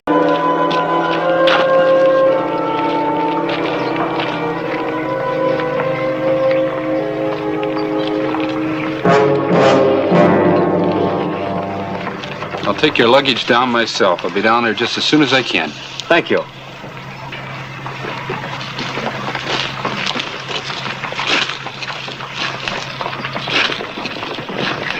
That road could choke a horse. Who is he, Luke? Sure, I've seen him before. You did. He used to work for Quan Key over at the Can-Can, polishing the brass and stuff. Well, what do you know? A large Chinese population in Tombstone was centered between Fremont and Toughnut Streets. Lum Chen and the beautiful girl left immediately for the Chinese Quarter.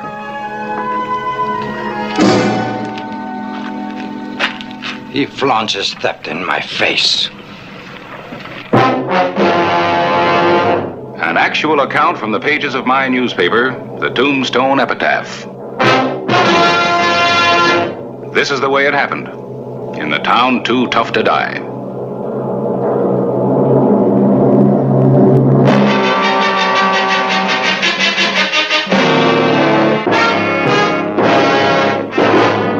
Tombstone Territory.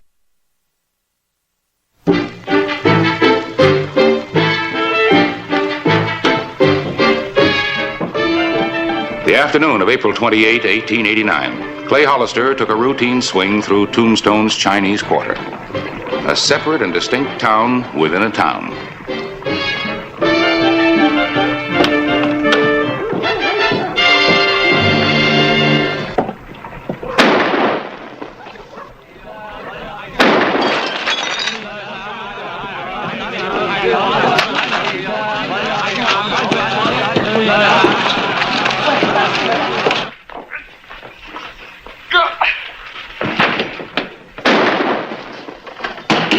Open up!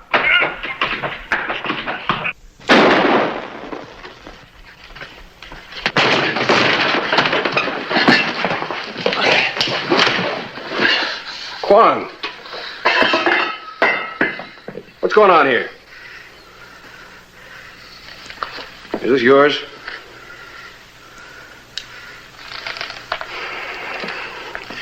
You gonna tell me what's going on, or I'm gonna lock you both up?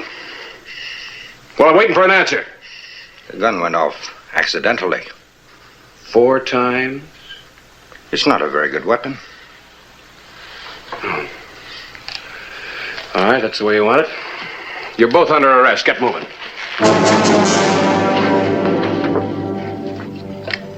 On the rare occasions when problems arose between Chinese citizens, they were invariably dealt with secretly, often to the annoyance of Tombstone's officials. I'll talk to Kwong first.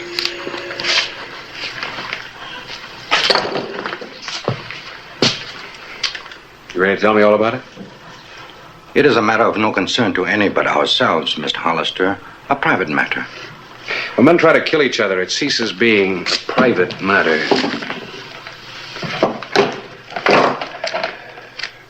Have you been gambling? Did you save this out of your wages, maybe? Well, there haven't been any robberies or thefts reported in the last month, so I guess you came by it honestly. You get it back when you get out of jail. You cannot lock me up, Mr. Hollister. I did not do anything. Then why did Kwong try to shoot you? I do not know. He rushes into the room, yells I'm a thief, and then tries to shoot me. What about it, Kwong? This person was in my employ until a month ago. I treated him kindly and well. One day he does not come to work. That night I discover a goodly sum of money is stolen from my office. And Lum Chen is nowhere to be found in Tombstone. That is not true. I did not steal from Quan Ki. This money is from my most revered uncle's estate in China. That is why I left so suddenly. I went to San Francisco to see my lawyer who wrote me a letter. I had to sign many papers before they would give me this inheritance. He is even a better liar than a thief. Wait a minute. You got any proof of this, Lum? The letter. I kept the letter from my lawyer.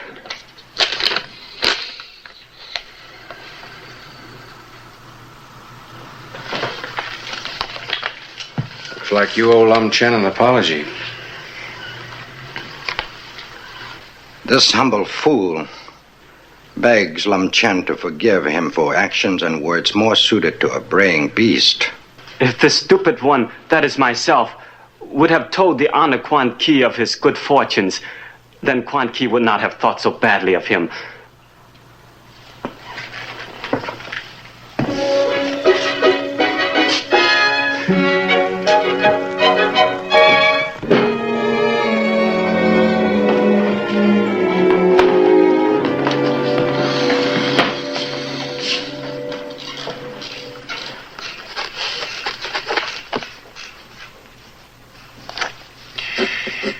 Well, there goes another good headline.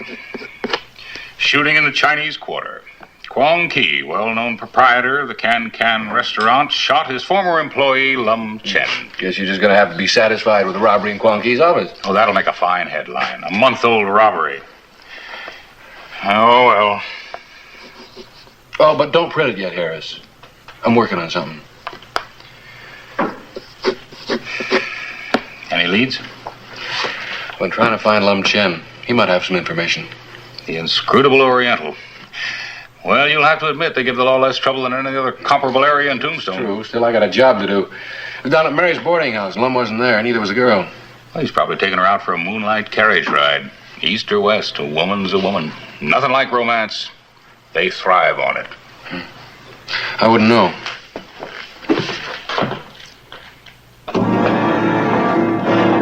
The night of April 28, two mysterious strangers appeared in the Chinese Quarter.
Quang Ki's Can Restaurant, one of the finest dining establishments in Tombstone.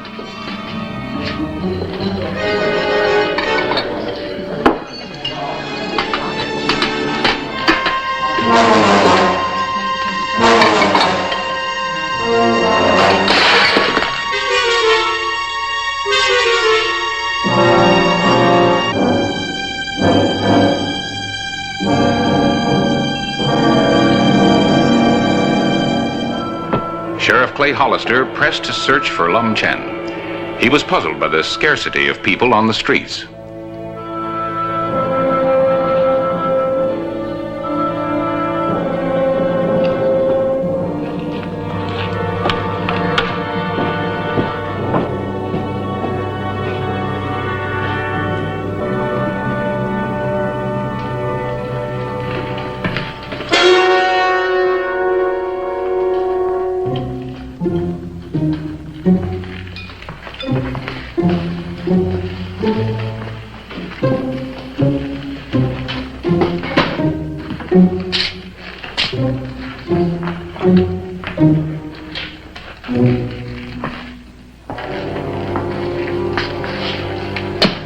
Who are they, Quang? I haven't seen them around. Probably passing through town. They're sure big ones.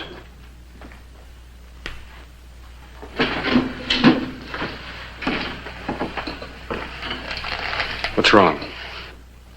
Wrong? What could be wrong? I'm just wondering. You seen Lum Chen and the girl? I know nothing of Lum. Nothing. Yeah? Well, I came down here to ask him about the robbery.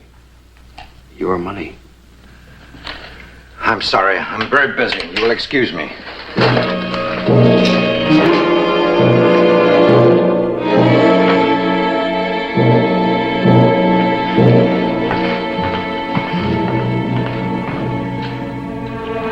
The morning of April 29, 1889. The mystery deepened as Clay Hollister had not located Lum Chen and the Chinese girl Mei Lun.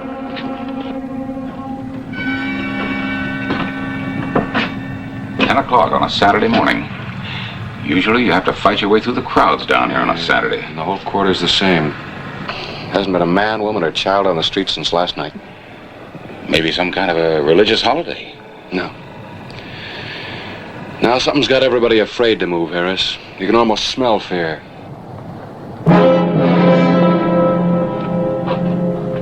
Well, there's a couple that aren't afraid to come out. Where? Over there in front of... Well, now they were there. Two of them. Big as houses. Dressed in black? Hard-looking types? Well, and you did see them. For a minute, I thought my eyes were playing tricks on me. This time, Quang Ki's going to tell me what's going on. You mind if I go along? No, maybe I better go by myself. hard enough to get anything out of him without having a newspaper man along. Well, let me know if anything turns up. I'm curious.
Open up.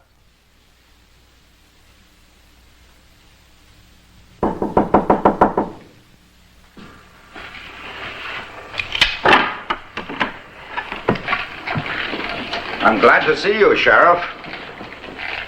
Who are you expecting? Is there something I can do for you, Mr. Hollister? Yeah, first of all, get rid of your bodyguard. I want to talk to you. Leave us. Why is my servant not a bodyguard? I want some answers, Kwong. What's going on in the quarter? Going on? I don't know what. Any more double talk and you're going to jail. For what?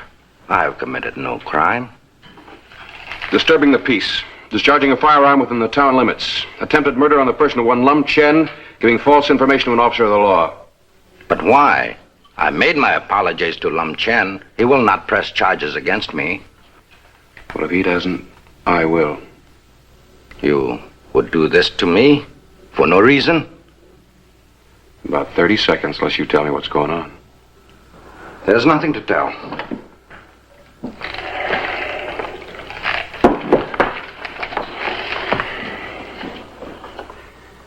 There is something to tell, Kwong. I know there's something going on, but I can't find out what it is. I need your help. All right.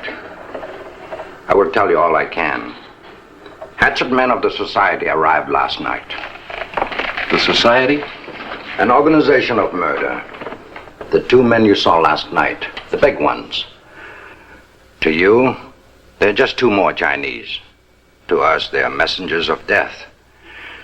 They are in Tombstone for that purpose, and no Chinese will dare oppose them. Now you know. Well, who are they going to kill and why? Lum Chen. He offended someone powerful in the society. When you say he's offended somebody, how?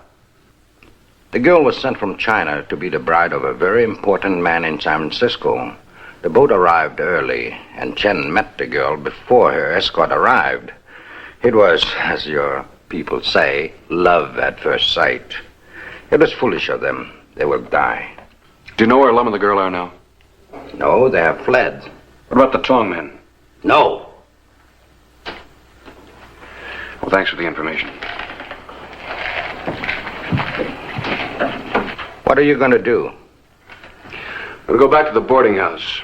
Somebody's got to know where Lum took the girl. It's no use. They will die as surely as the sun will set.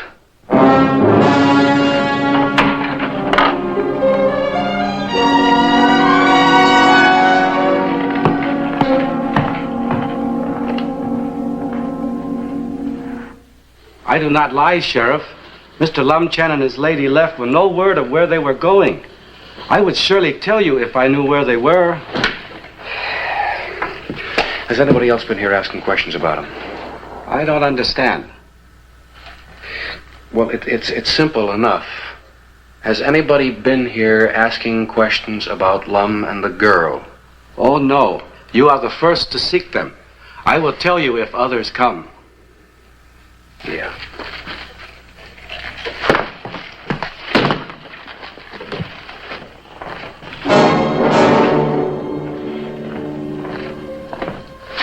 You heard. I told him nothing. Nothing at all. Nothing.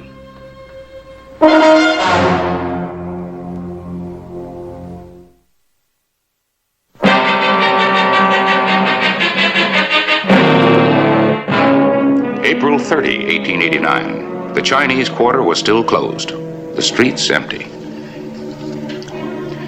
A solid wall of resistance, fostered by fear, met every inquiry throughout the quarter. No one would even admit knowing Lum Chen or his whereabouts. The night of April 30, 1889. Have some? Oh, no. We've scoured Tombstone and all the outlying districts. If the ground opened up and swallowed Lum and the girl and those two killers, it couldn't be more complete. Well, what makes you so sure they left the quarter? They might be right under our noses. Yeah, I know, but I can't go snooping into every closet and back room down there. Come on, drink it. I'm gonna get a blanket search warrant from Judge Mason and tear that place apart if I have to. Mason won't go for that, Clay, and you know it. You'll find them sooner or later. Just don't want to find them dead.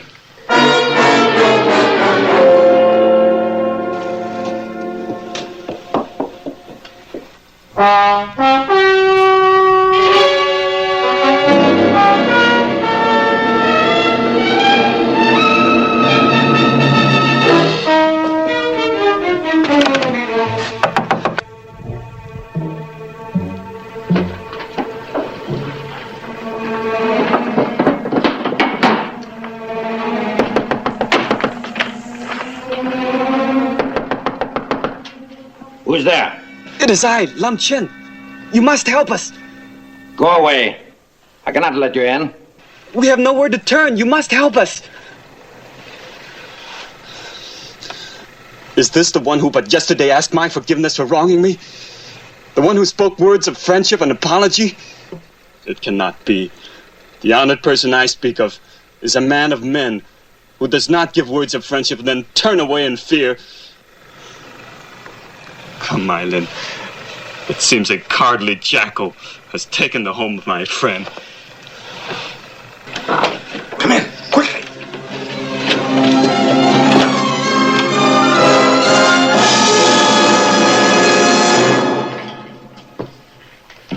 For all we know, they may be dead already.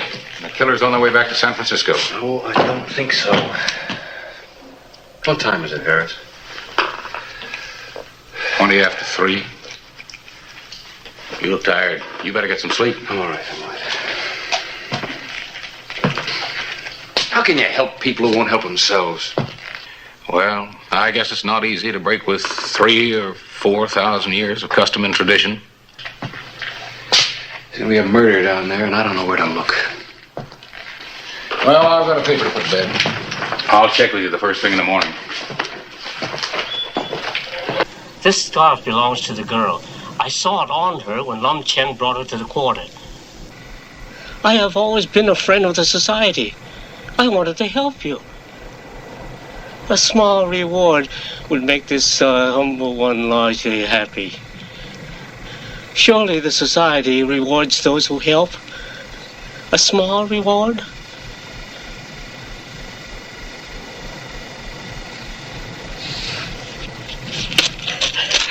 A thousand thanks. The living quarters of Huang Qi. I found the scarf at the back door in the alley. On my oath, this is true. The Lum and the girl must be there.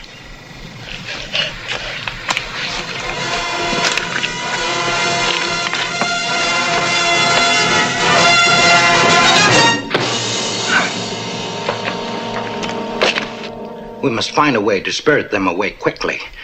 I came to you for help to accomplish this. There's no one else. You weren't so anxious to help yesterday. We must seem very difficult at times. But it is not simple to break with traditions. Well, we got a few traditions ourselves. One of them's to fight back if somebody tries to push you around. Perhaps I was mistaken in coming here. No. Your mistake was trying to live in two worlds. Come on.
Thank you.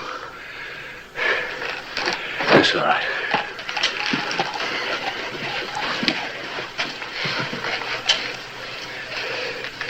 Is he dead? He only sleeps.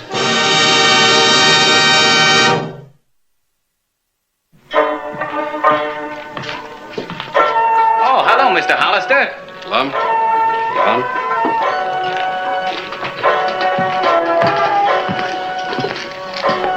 See, you got your new partner working. He's an excellent supervisor. Faintly, I recall he was not quite so good as a worker, but he's a fine supervisor. Would you like a delicious Mandarin duck dinner from a grateful Quan Ki? Oh, no, thank you, Quan. I came down to talk to you about the money that was stolen from your office. We seem to have forgotten it in the last couple of days. Oh, it's not important. In fact, I'm not at all certain it was stolen. Perhaps I lost it somewhere. I'm sorry to have caused trouble. Thank you for your interest. Small matter like a robbery. If it happened, we can handle it. No reason to take the time of a busy sheriff. All right. Don't let me hear any more shooting from the court. Is that clear? Is not shooting in town against the law, Mr. Hollister? Who would do such a thing? As we say, Hainishi Mjan Siu Pao. Oh, I give up. I just gotta learn how to speak Chinese. Which dialect, Mr. Hollister? There are more than 100, each virtually a different language from the others.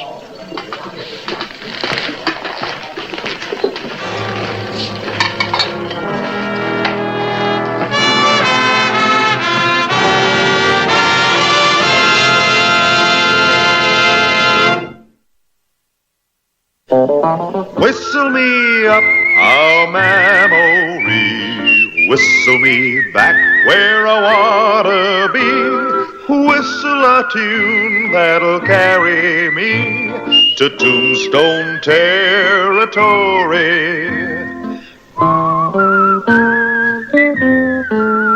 If your past has run afoul of the law, it's a handy place to be, 'cause your future's just as good as your draw in Tombstone territory. Whistle me up a memory, whistle me back where I wanna be, whistle a tune that'll carry me to Tombstone territory.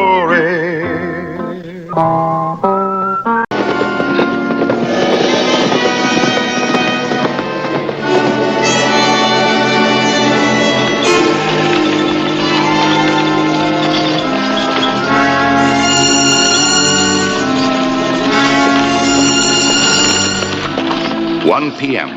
Tombstone's postmaster, Clem Hawley, was making his rounds through the mining district with the mail.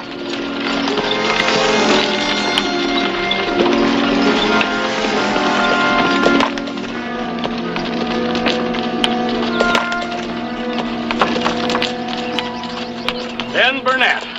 Didn't expect to see you out here. Don't tell me the Occidental's closing down in the afternoon. No, it's nothing like that, Clem. Just thought a breath of clear air away from the saloon might do me some good. Oh, don't believe I know your friend. Well, I'd like to have you meet him.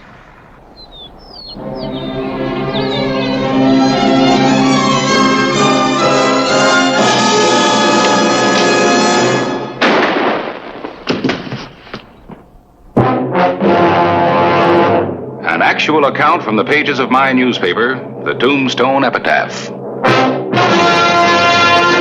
This is the way it happened, in the town too tough to die.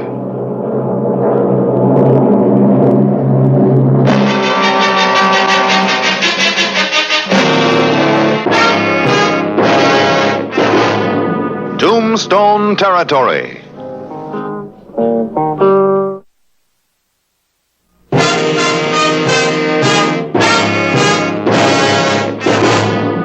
p.m., December 8, 1882. Clem Hawley's driverless team raced back to Tombstone.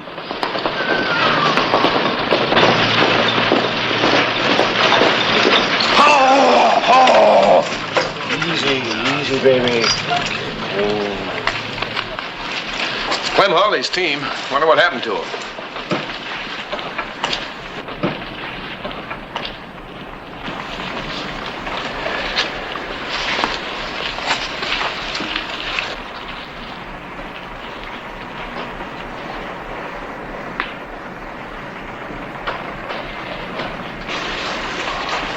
Where's Clem? I don't know, Miss Holly.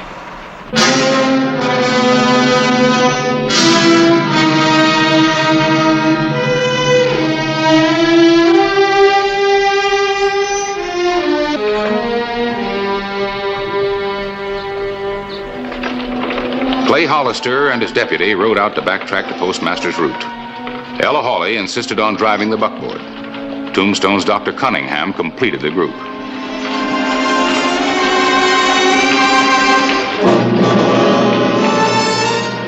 Ben couldn't have timed it any better.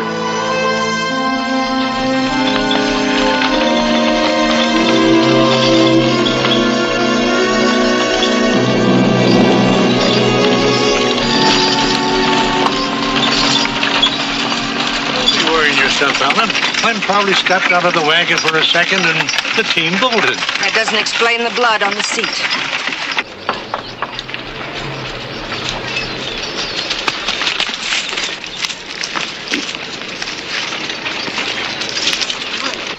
Out of the mailbag, huh? Probably. Looks like something was dragged through here. What is it? I don't know yet, Miss Hawley. Keep her here.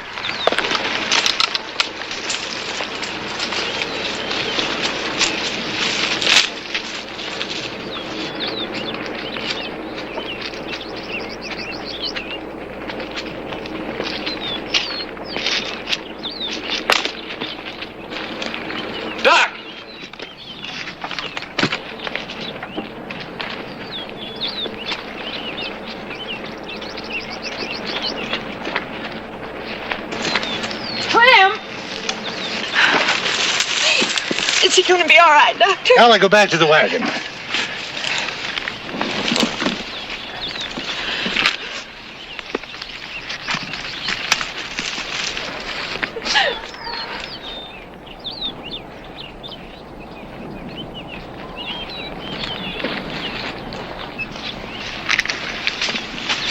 You know Doc Cunningham's the best there is, ma'am.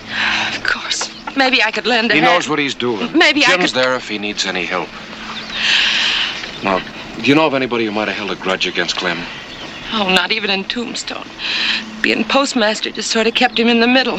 Never even had to take sides. Was there any money in the mail? Oh, I helped Clem pack that bag myself. It was just regular mail. Why would anybody want to rob him? I don't know, ma'am. Not yet.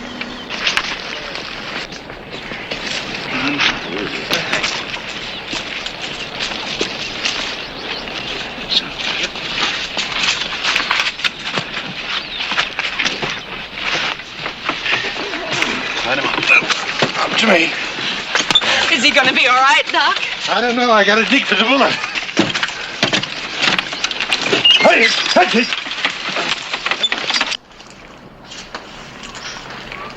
It's time. Bring our horse around the back. Thank you, George.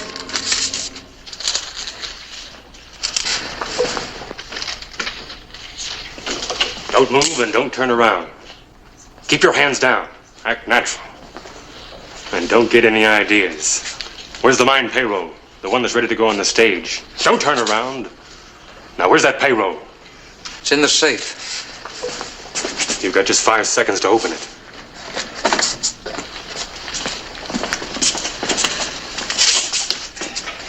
Hurry it up. I'm doing the best I can. Keep your eyes on that safe if you want to live. I wanna.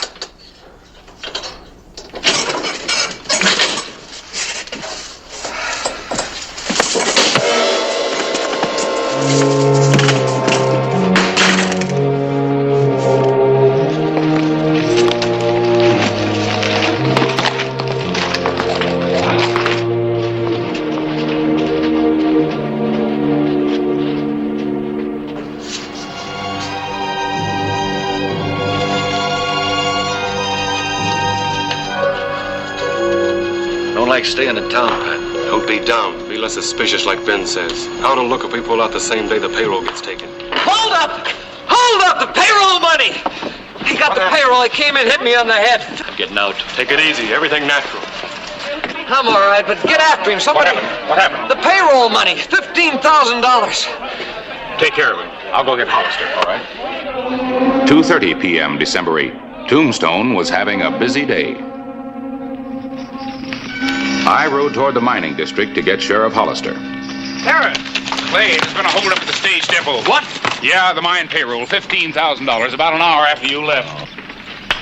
What happened here? Clem got himself shot. Bring him in. Okay. Jim!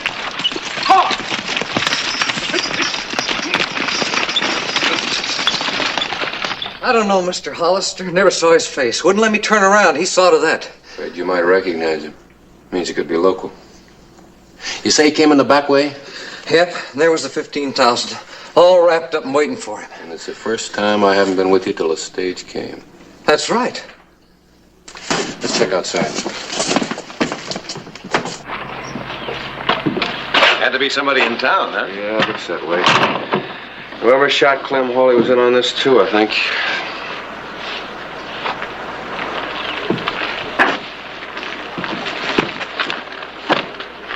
Two horses and a man waiting. Yeah, not very long. Look at this, Clay. Cracked left rear hoof. Jimmy, check the stable. All the horses on the street, right? Right. Yeah. Just rode in with Ella Hawley. Clem come to yet? No.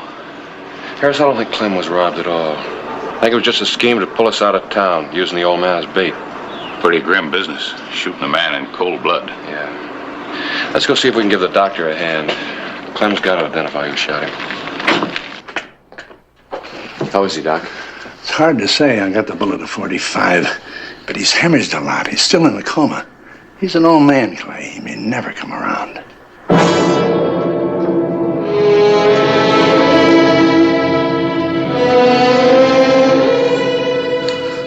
We got the money. Why can't we ride, Ben?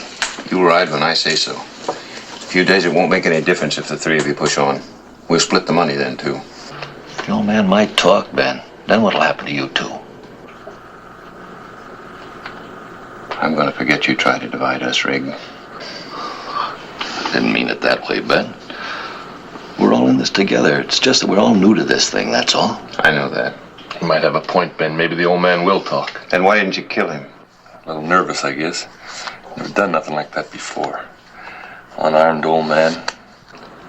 Maybe you don't want your share. No, nothing like that. All right, let's break it up. The angel Gabriel himself couldn't talk. Not with where that bullet hit him. Ben, why can't we all ride? Look, it took me 6 months to set up this deal. Right out today and Hollister will smell a rat. I'd sure like to know what Hollis is up to, though. From what I hear, he's just sitting and waiting. For what? Well, maybe one of the three you'd like to ask him.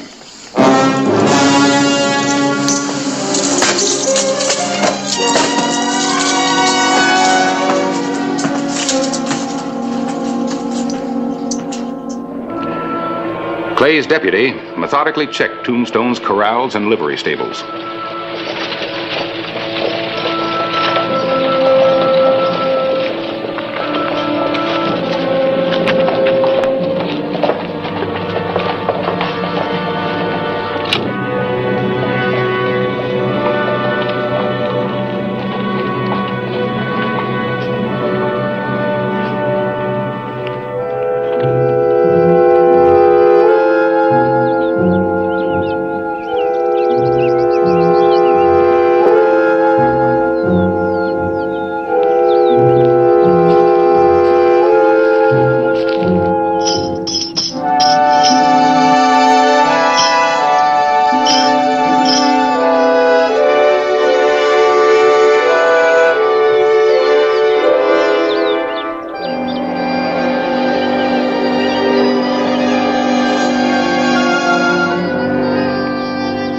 At the OK Corral, he made his discovery. I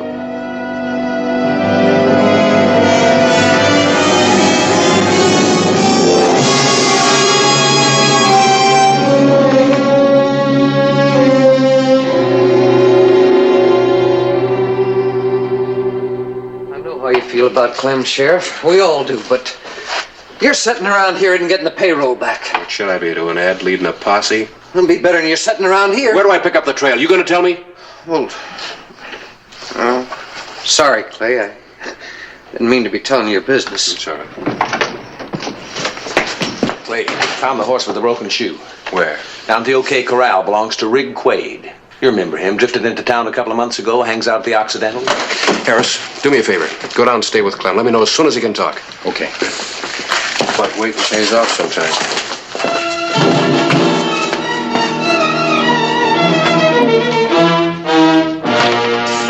December 11th, 2 days after the robbery, Clay Hollister had a lead. He's at the bar.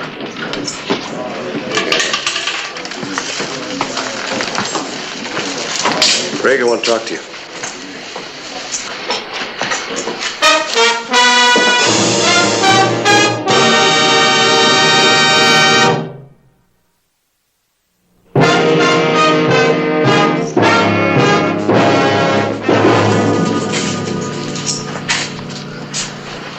Got some questions I want to ask you. Who's stopping you? In my office. Come on. I got no business in your office. Well, I think you have. You got a horse with a bad shoe. That's my business right now. I'm staying right here.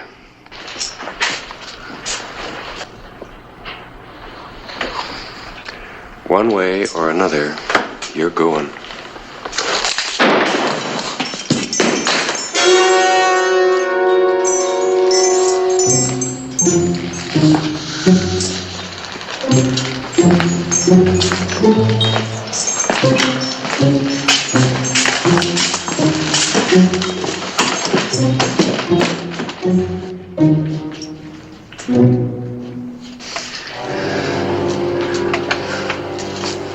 Look, I told you. Someone stole my horse. That's my story.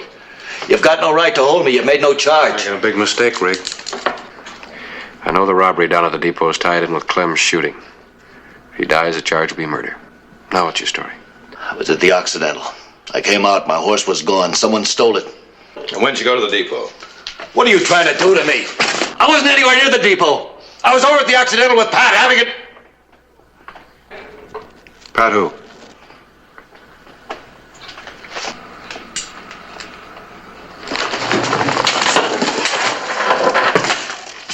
Pat who?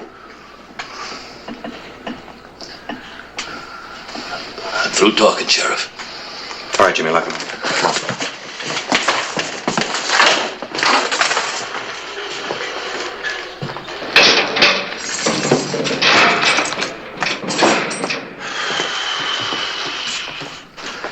What do you think? A couple of days in jail will loosen him up. He's already said too much and he knows it.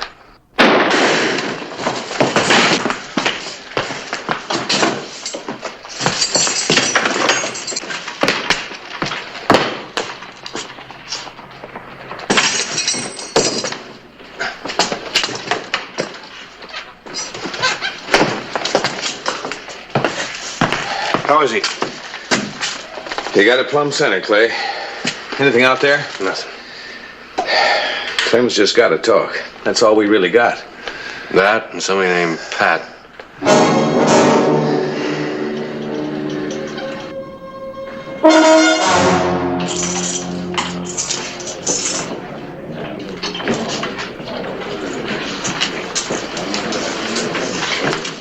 Where have you been?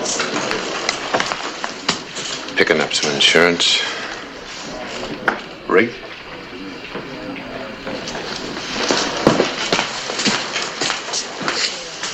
Ben was right.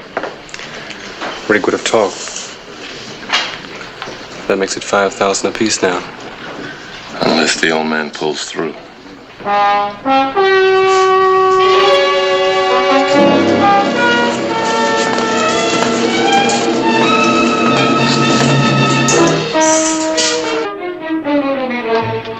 Clay Hollister's waiting game was beginning to pay off. Some people were getting nervous.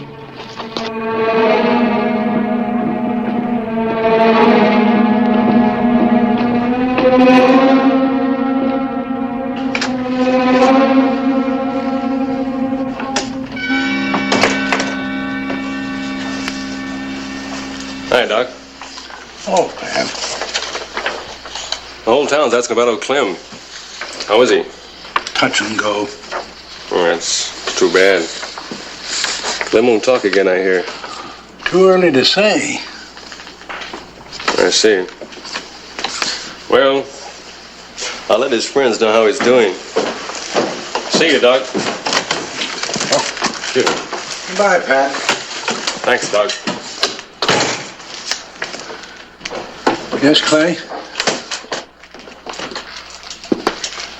Chances any better, Doc? Frankly, Clay, I can't figure what's keeping him alive.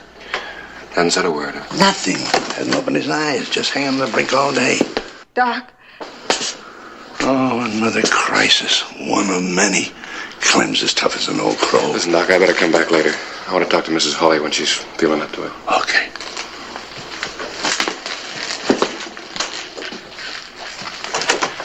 I'm sorry to have to talk to you now, Mrs. Hawley, but it's the Just don't know why. Why they'd shoot Clem. He never hurt anybody. Why him? After all that suffering. Well, if it's any consolation to you, I'll get the man that did it. There ought to be something I can do to help. There is something. Anything. I won't rest easy until whoever shot Clem pays the price. I'll do anything. It's a long chance, Mrs. Hawley. But it is a chance. All right, you're up. Listen up. Clem Hawley's got an identification to make. You mean the old man pulled through? He came to, if that's what you mean. He says he can identify who gunned him. He can talk? No, but there's nothing wrong with his eyesight, and I'm going to run every man in town past him if I have to. Well, I don't know. Now let's go for the doctor's office. Well, that's a big idea. Move out!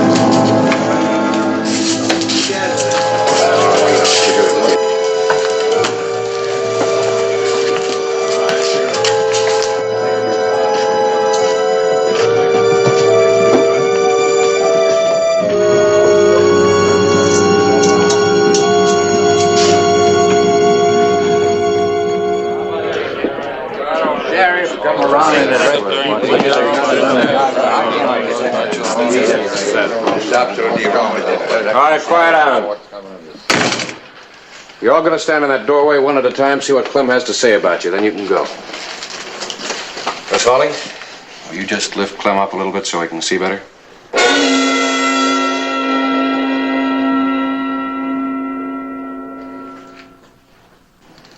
Thank you.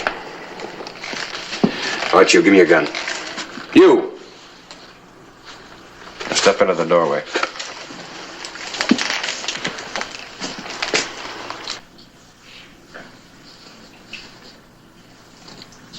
That the man, Clem? No, Sheriff. Next man.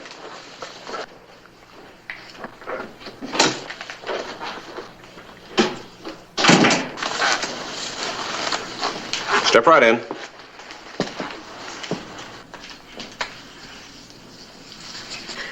Take your time, Clem.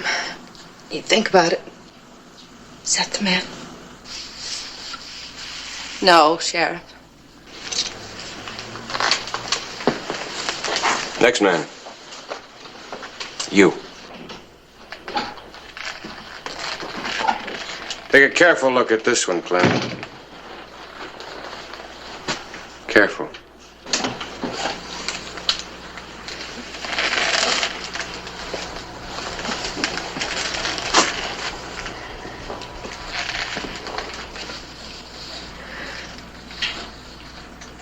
He says... Yes, Ella, go on. Miss Hawley, you all right? We're fine, Sheriff, just fine. Jim? Okay, out here, Clay. Clacy must have been one of them. But he ain't gonna do any more ambushing. Clacy. All right, Pat. Step right in. You're not through yet.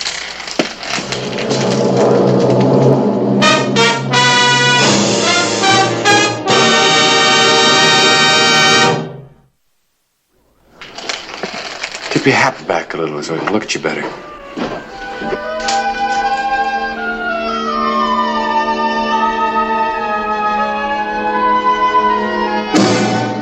Well, Mrs. Hawley, what does Clem think? Clem says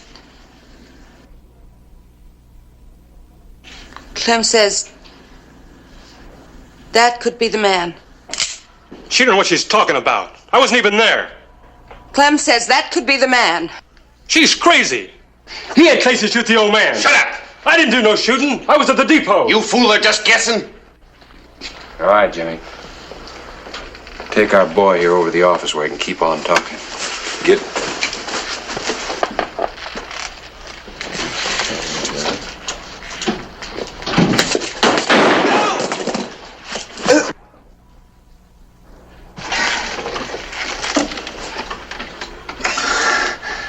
I knew Pat had something to do with it, but you're right. I didn't know how much.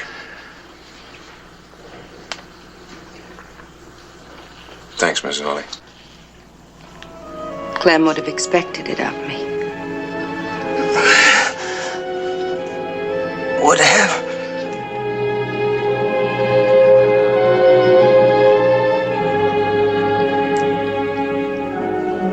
Clem died an hour ago.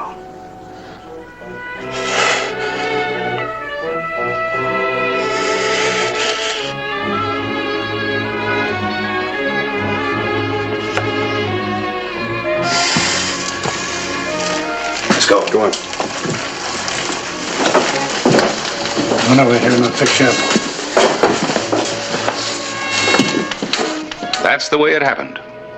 In the town, too tough to die. Whistle me up a memory, whistle me back where I wanna be, whistle a tune that'll carry me to Tombstone territory.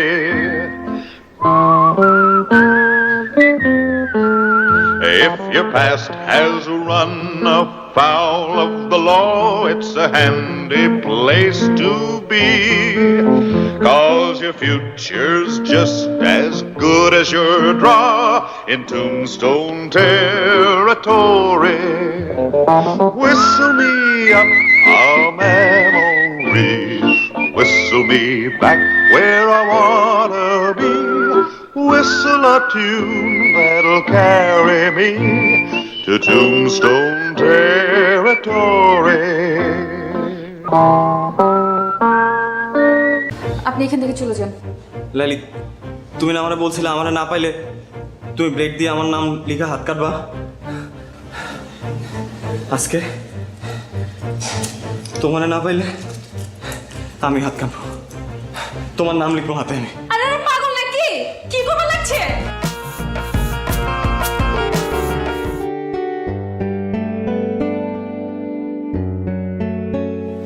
Laili, তোমার সাথে একটু কথা ছিল।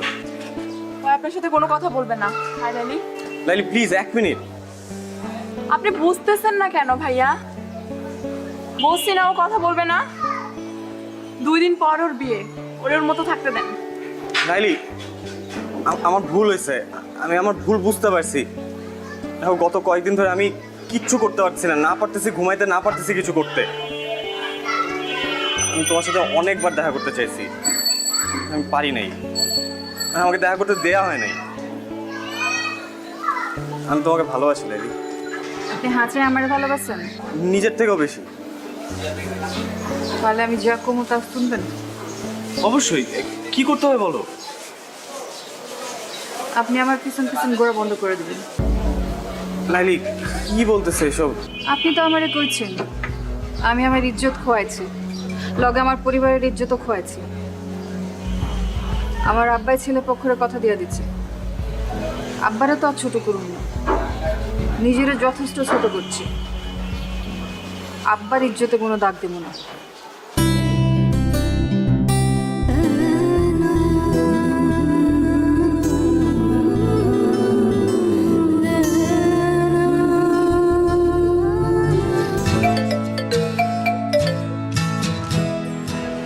Hello, আসসালামু আলাইকুম ভাইজান।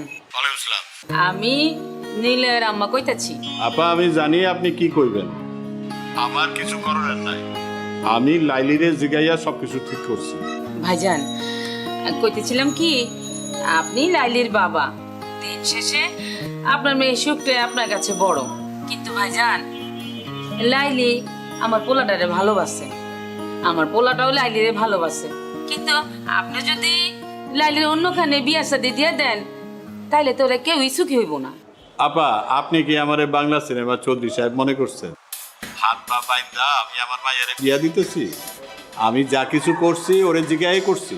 ভাই সাহেব, আমার ছেলেটা লালিরে সত্যিই খুব ভালোবাসে। আপনি দেখেন আমার পোলাটা আপনার মেয়েরা অনেক সুখে রাখবো। আপনি যদি লাস্টে একবার যদি ভাইবা দেখতেন। আপা আমি অনেক ব্যস্ত, এখন রাখি। আপনি আমার মাইয়াটার জন্য দোয়া করেন, আমিও আপনার পোলার জন্য দোয়া করি। আল্লাহ হাফেজ।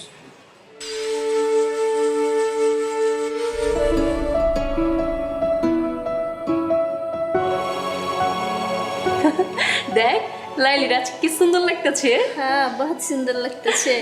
সাইটাগুলো মানাইছে। আরে আপনি এখানে চলেন কিভাবে? বাইগান বাইগান কইতাছি। লাইলি তোমার সাথে একটু কথা ছিল। আপনার সাথে আমার কোনো কথা নাই কা, আপনি এখান থেকে চলে যান। লাইলি তুমি না আমারে বলছিলে আমারে না পাইলে তুমি ব্রেক দিয়ে আমার নাম লিখা হাত কাটবা। আজকে তোমারে না পাইলে আমি হাত কাটবো, তোমার নাম লিখবো হাতে এনে। আরে পাগল নাকি? কি করবে লাগছে? এনে কি আছে? মামা, আ মামা, মামা, মামা, এসব করার কাম নাই। আপনি এখান থেকে যান গা।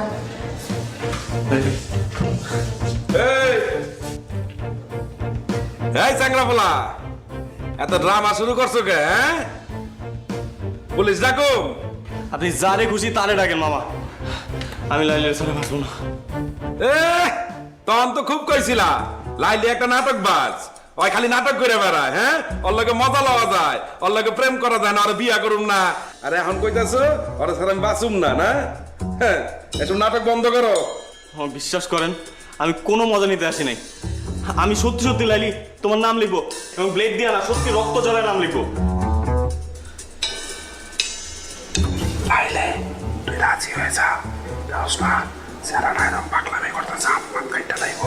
এমনি কিন্তু ছেলেটা ভালো আছে, তুই রাজি হইলে সবকিছু ঠিকঠাক হয়ে যাবো। আমি দুলা বাইরে সামলাইতেছি, তুই কোনো চিন্তা করিস না, ঠিক আছে? রাজি আছিস না? আরে রাজি হয়ে যা, আমার না করিস না, ভালো আছে ছেলেটা।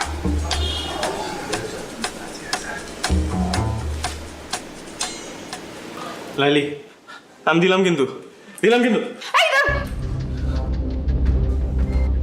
কি হয়েছে? এত গন্ডগোল কেন? দুলাভাই নাম গো লাইলি, বুঝছেন? আরে পছন্দ করে, আরো হবে লেগে নিলয় এলাকার ছেলে, ও আর ওরে পছন্দ করে। কি কইলি? দুইজনে দুইজন পছন্দ করে। দুলাভাই, দুলাভাই আপনি যদি সম্মতি দিতেন তাহলে ওকে বিয়াটা করা দিতে পারতাম। চুপ কর, তুই কি চাস?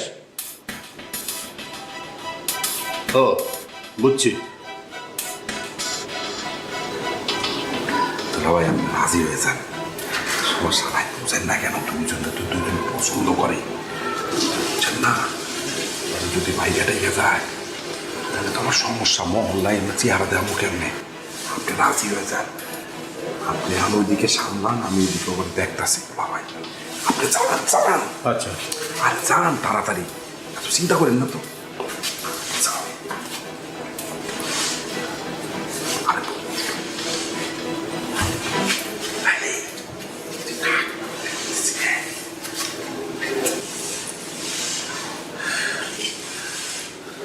হ্যাঁ কও, নাইলে কিন্তু কাটুন। হ্যাঁ কও। সমস্যা কি তোমার? শেষ পর্যন্ত তুমি ঘুড়ি মাস্টার দেড় লাইলির কাছে ধরা পড়লা। হ্যাঁ, গুড়ি মাস্টার ব্লেড লাইলির কাছে হাইরে গেছে।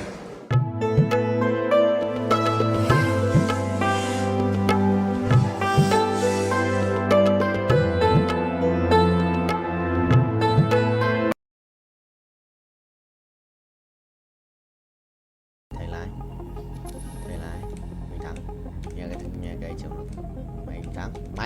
Mày 10% nữa.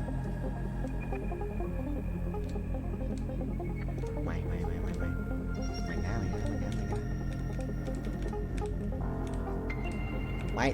Mày ô không được, đùa tao xuống không.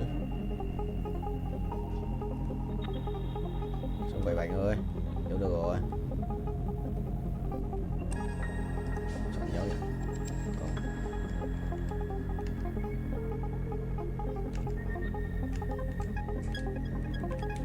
Không được rồi, mày lại lệch thế này. 10 đây. Đó. Nhớ được tiếp à? 3 củ 59 là xem được bao nhiêu nhá. 3%, 4,66 cũng được. Át này. Sẽ át từ này rồi. Ê, chơi xong rồi, đánh trùng bài rồi, thằng này ấn tử thần ạ. Không sao thầy ơi, mình dồn trước là được. Sử thanh hóa. Bắt đầu nói bà. Xong rồi, xoay bài tự động. Đấy mà không. Chuẩn chỉ đấy, chuẩn chỉ mà, xoay bài tự động.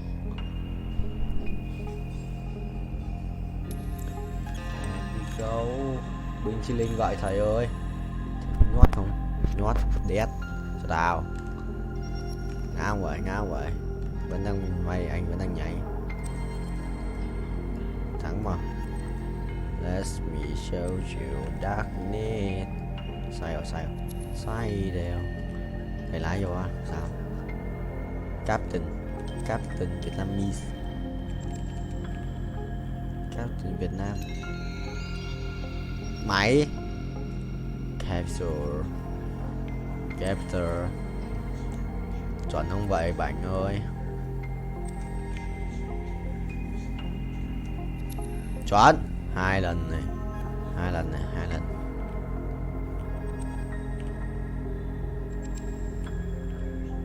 Đấy, không 3 lần. Lại nữa ta thể như tí.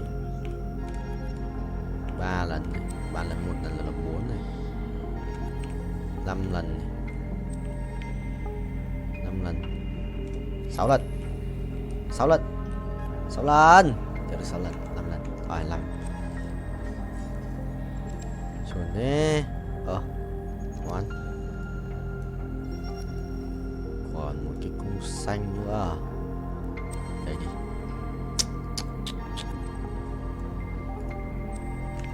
Cung bài gọi là gì nhỉ?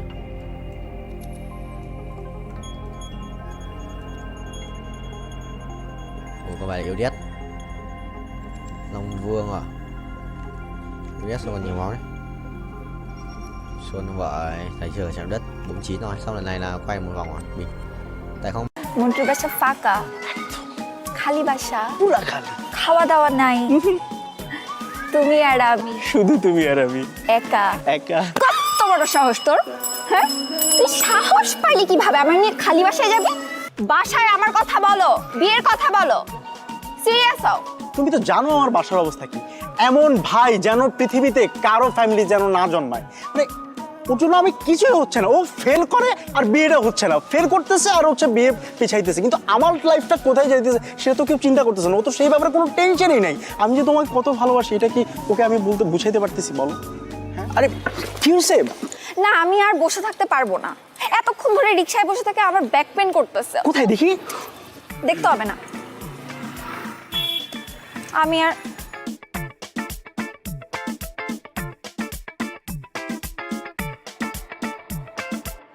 আচ্ছা, আশ্চর্য ব্যাপার। তোমার back pain হয়েছে, তুমি আমাকে personally বলবা, সেই জায়গায় তুমি রিকশাওয়ালার সামনে বলছো। ব্যাপারটা কেমন না তো? কি হয়েছে দেখি?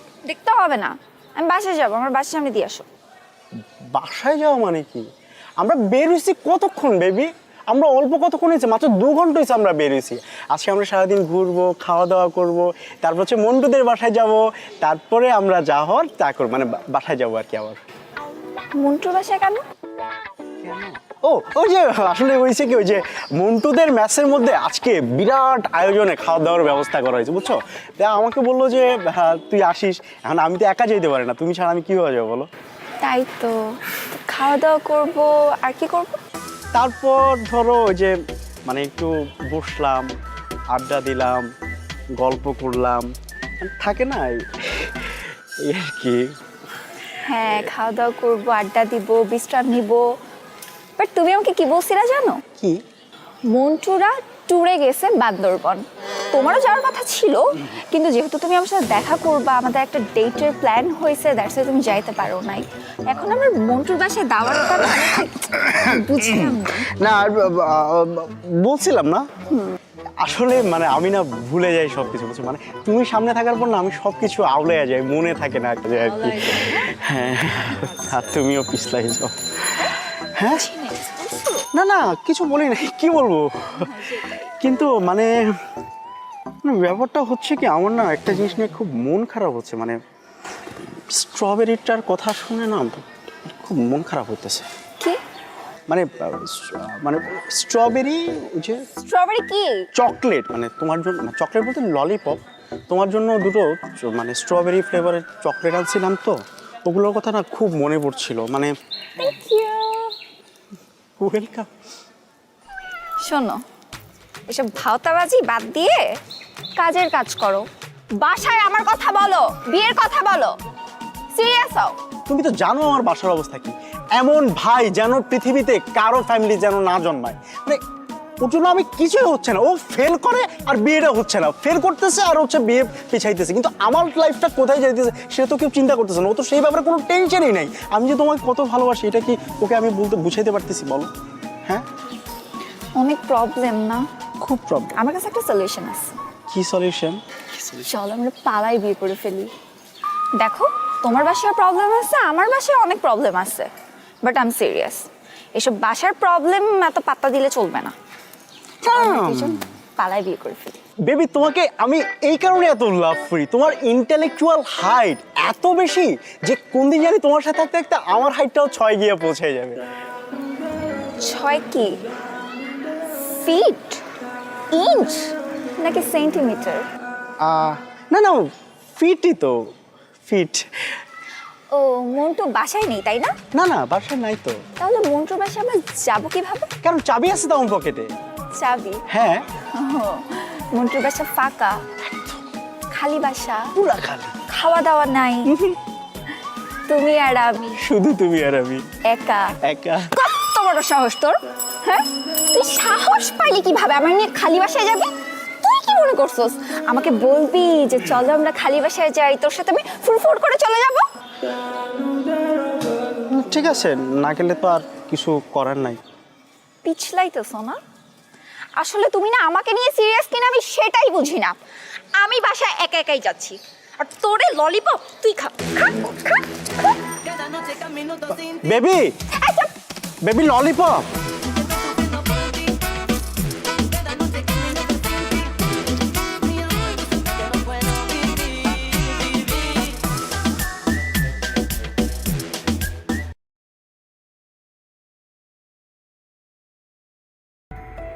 Dạ.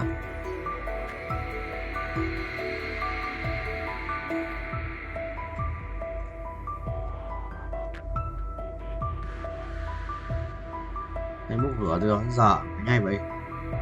Ngay như điên mà chịu trốn.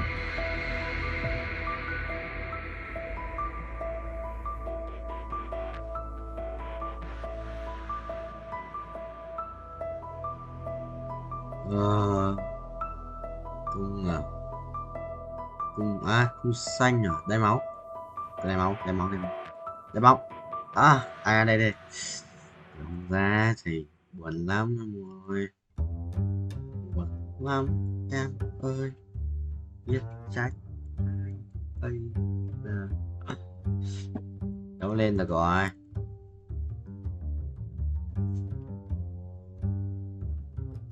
Ôi, 18 mẫu 2 sao nữa.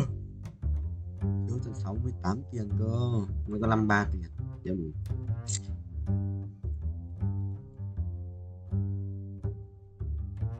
Vay nữa ông thầy, vay như hack rồi.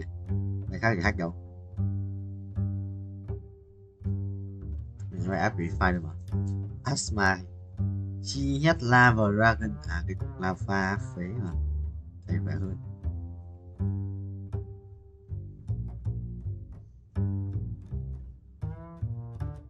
Thề vừa đánh oan của nó còn chết cơ. Thằng thì top 1. Bạn cao top 1 vậy. Thắng top 1 này. Nếu sao thắng thì thằng top 1 rồi. Phải thắng không vậy? Bắn nha. Nhanh ghét. Thắng đi. Chưa thắng rồi, gần thắng. Khiếp, người bắn toàn để chiêu bắn được mà. Đéo có đam. What the hell, 5 phép. Chịu rồi, toàn 5 phép ạ.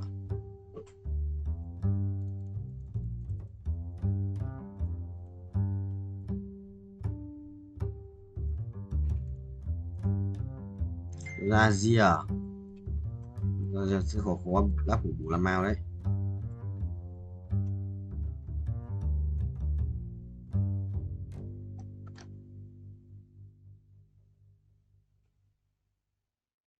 Cầu nguyện đi.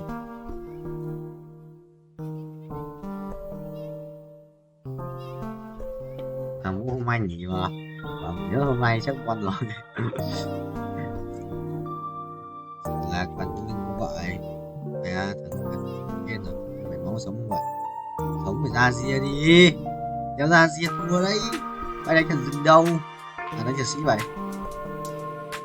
Đánh sĩ của tao vậy. Hay rồi, hay rồi, hay. Hay, xếp mấy nữa là hay. Xếp mấy nữa là hay. Đấy ơi, Mày. Nếu được rồi, không hay rồi, không hay. Vẫn thua. Vẫn thắng. Dress change করতেছিস? Change করিস না, চল একটা TikTok বানাই। TikTok? হ্যাঁ TikTok, চল।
Sir normal আছে pressure, নিচেরটা 80, উপরটা আছে 120।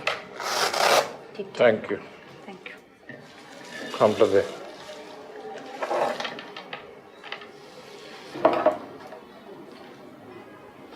স্যার এটা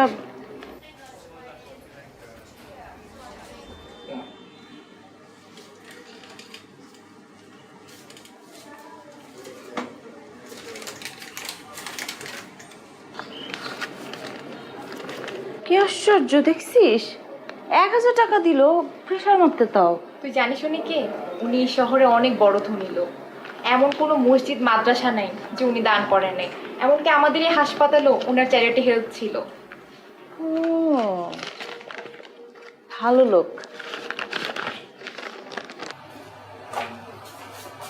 ড্রেস চেঞ্জ করতেছিস? চেঞ্জ করিস না, চল একটা টিকটক বানাই। টিকটক? হ্যাঁ টিকটক, চল। ঠিক আছে, এই ড্রেসটা পরবো, এটা পর।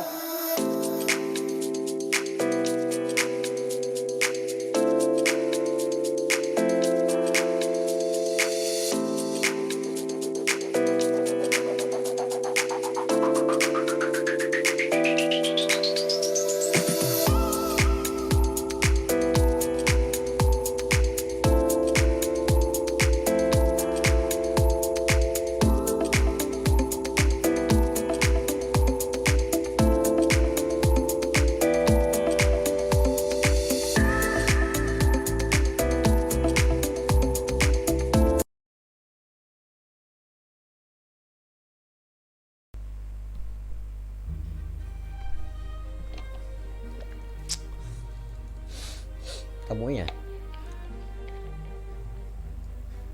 What the hell?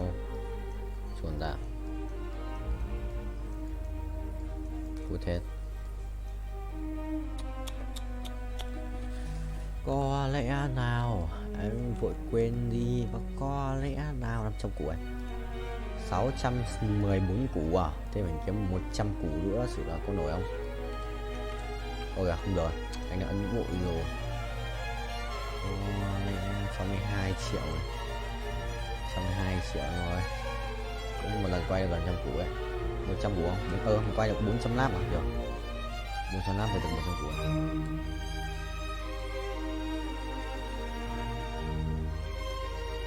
Lớp vùng bố nó vào. Vương miện định mệnh. Rồi xong, biết đánh mày gì rồi. Đánh mày gì rồi, biết đánh mày gì rồi. Tôi nhặt bài này.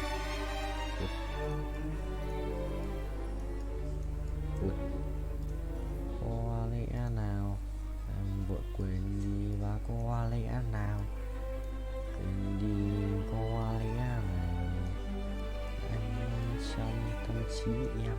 Ôi gà cho cái này à? Làm vậy nào. Xong, đi. Vua tối ưu Aria. Bán này.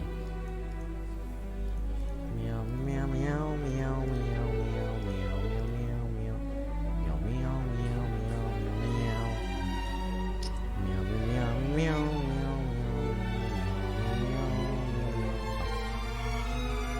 này là phải đét. Xong. Đẹp. 598 củ chưa đủ, chưa phải là tất cả. Mấy thằng ấy ra quát lipet ở cái map 2 này xử có đéo gì. Trốn. Cái pet thì yếu như lợn. Anh khinh. Khinh. Yes, khinh. BITCS.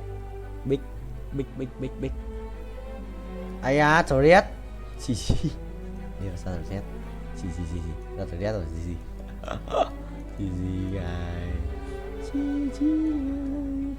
Cút. Cút. Chi có thể rét à? Chưa. Ok. Lần nào cũng phải lắp cái danh gasol. Big IC Basikia.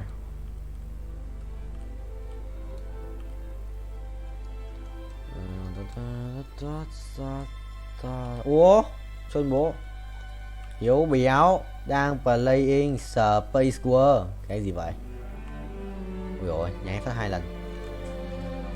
Chuẩn không? Chuẩn không vậy chấm. Chuẩn đét cho thôi. Chuẩn và đét.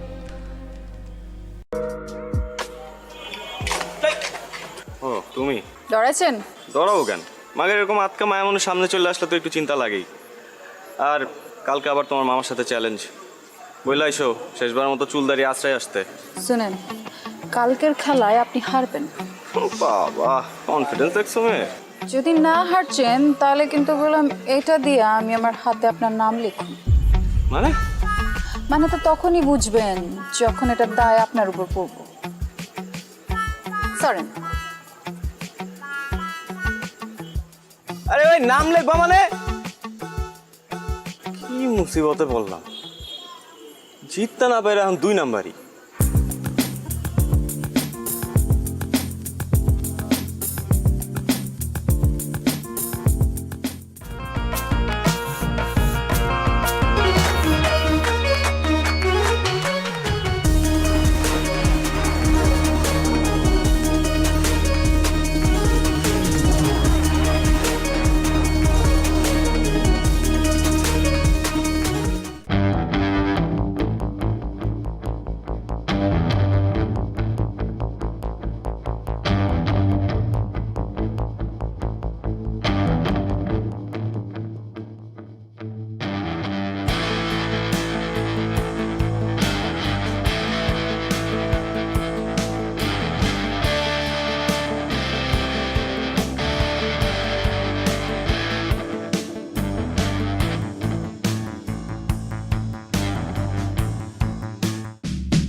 কি করছিস? এটা কি করলি তুই মামা বলতো? শেষ পর্যন্ত ওই হাবলু মামার কাছে। সরি বলছি তো, মিস্টেক হয়েছে। আর এটা খেলা না, খেলাতে হার জিত থাকি। এই কথা তুই বলতেছিস? 3 বারের চ্যাম্পিয়ন নিলয় বলতেছে এই কথা, শেষ পর্যন্ত খেলায় হার জিত থাকেই। হ্যাঁ বলতেছি, এবার হয় না আগামী বার হইব। আর শোন, আমাদের না বয়স বেশি হয়ে গেছে, ঠিক আছে? এখন এটা জুনিয়রদের করা কাম, আমরা অনেক সিনিয়র হয়ে গেছি। এই দাঁড়া জুনিয়র, হ্যাঁ? কোন অ্যাঙ্গেল ওই হাবলু মামার তো জুনিয়র মনে হলো কত দেখি?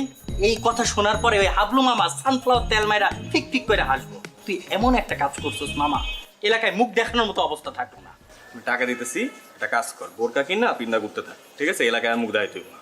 দাঁড়া, আমার মনে হইতেছে কেউ তোরে তাবিজ করছে। তুই কখনো তো এই কথা বলার ছেলে না, কি হয়েছে কত? কোনো তাবিজ টাবিজ কিছু না। আর শোন, আনোয়ারের রহিম বাবুর ছেড়ে আনতে পাঠাইছিলাম, কই হয়?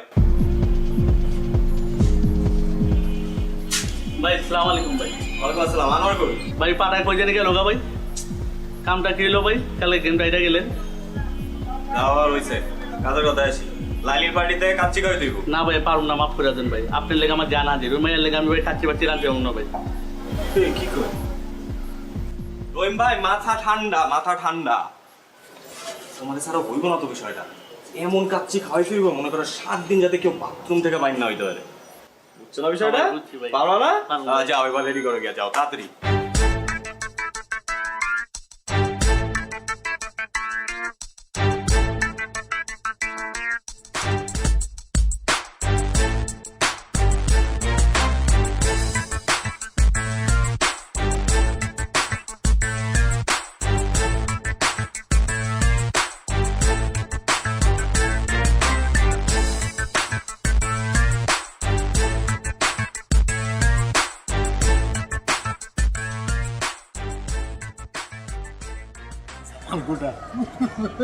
একটু বড় খবর হইব।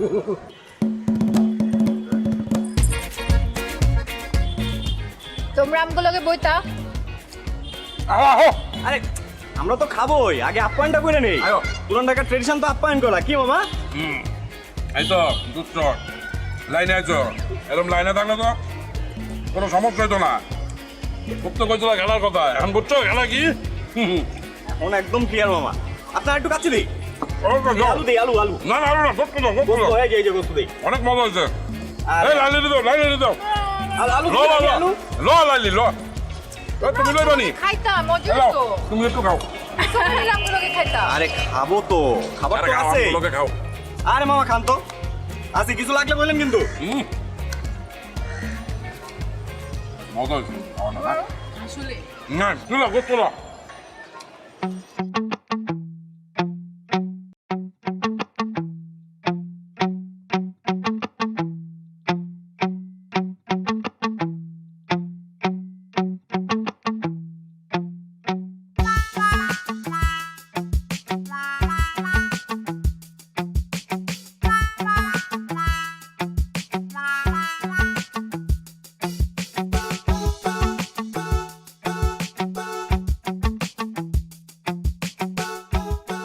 এইবার লইয়া কয়বার হয়েছে? ভাই 5 বার। তোমার এত করে কইছি যে একটু কম কম খাও, মাংনা খাওয়ান পাইলে হুদাই হামাম করে খাও। দুলা ভাই আমি তো মাগনা খাওয়ান খাই ভাই, আমরা তো বাজেতে জিতছি, আর আমি তো পরিমাণ মতোই খাইছি। বিশ্বাস করেন দুলা ভাই, আমি নিশ্চিত ওরা খাওয়ানোর মধ্যে কিছু মিশাইছে। লাইলিও তো পরিমাণ মতো খাইছে, ওরা তো পেট নামছে শুনছি। হ্যাঁ, মানুষের আর খায় কাম নাই, তোমার খাওয়ানোর লোকে কিছু মিলাইছে। ভাই আপনি জানেন না, ওরা অনেক ডেঞ্জারাস, অনেক ডেঞ্জারাস দুলা ভাই। ওরা প্রত্যেকটা ধরে ধরে ফাঁসি দেওয়া উচিত দুলা ভাই। আমি খালি একটু সোজা হয়ে দাঁড়াইলি, তারপর দেখেন আমি রাজপথে নামবো, রাজপথে নামবো, আমি আন্দোলন করবো মগো ফাঁসির লিগা। যাও যাও যাও, তুমি তোমার কামে যাও, আমি তোমার লেগে কেড়ে বয়ে থাকো। আপনি একটু বহান ভাই।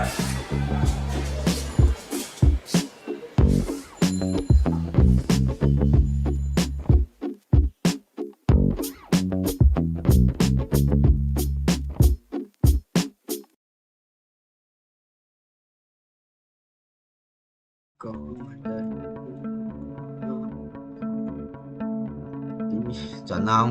Đúng không, mà chuẩn không? Đâu hàng số. Ui, listen 2, listen 2, way 2. Quỷ nhở? Ơi, quỷ thế, khỏe đấy. Chịu ơi, xin đắt 2. Bay này quỷ quá. Ui rồi ôi, Andy 2 full đồ, listen 2 full đồ, way 2 full đồ. Thua. Để đánh được. Còn sao tao muốn quỷ đấy. Đâu, nó khác rồi. Bên thế đi. Lại bên anh rồi vì em đi đấy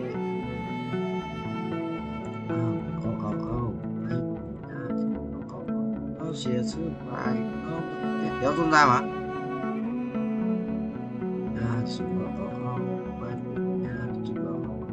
sẽ xuất bài chuẩn không? Mình cần là 1 tiếng 11 phút.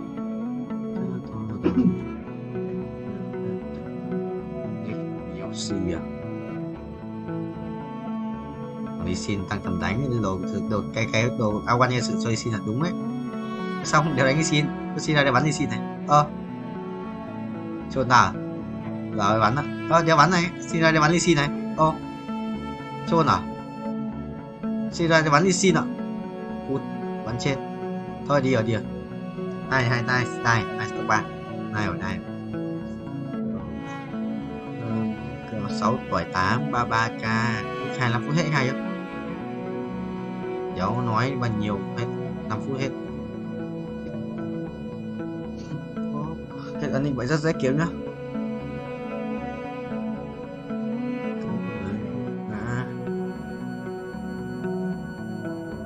Về nhà chút xóa khi bầu trời còn không?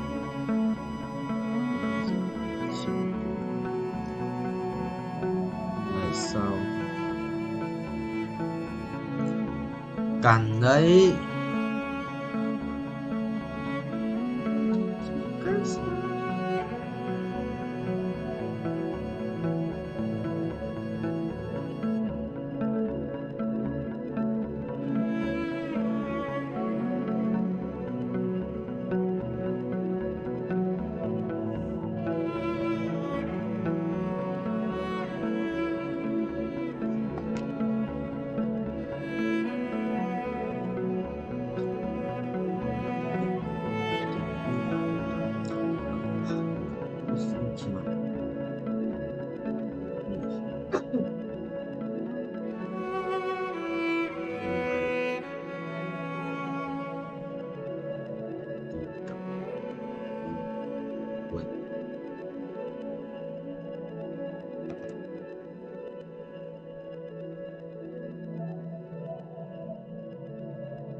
Tám tuổi thưa tôi đi bớt một lần nữa là thực sự là hết cường đấy. Quyết nhau phải không? 1,7k cường sự cạn kiệt kinh tế.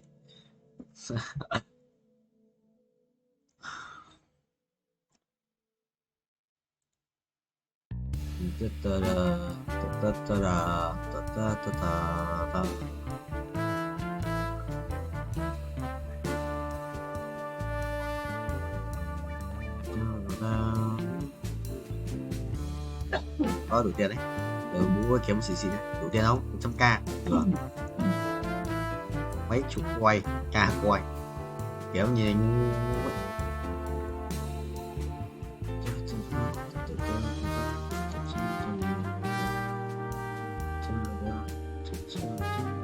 đấu đủ tiền mà mấy quân pet đấy chứ nhức đầu. Vì cho sự im lặng mở cho sự mê mở về công nghĩa lặp lại thế nào chuẩn không? Kiếm mới farm không ấy trai ca đéo đủ tiền làm gì đấy 300 phát chém ạ. Nó chém được 10 à? Kinh ấy. Ai đó quay nó để nghe tôi việc em nên lập để em nó chẳng nhớ xem đầu check cái lắc đít yêu mắt em mắt em không làm mày học tiếp, hay chỉ cần đi thi thôi.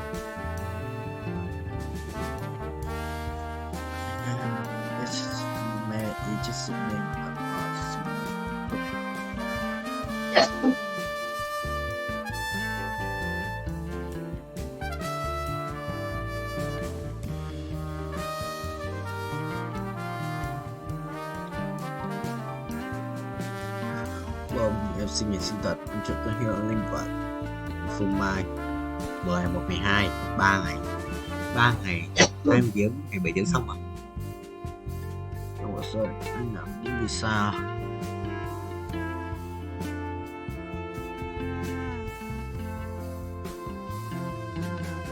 rồi chuẩn bị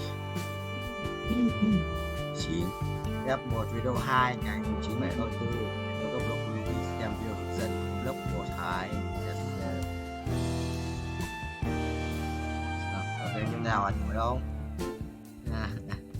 này Quang cả lại chỉ đầm đi cái học rồi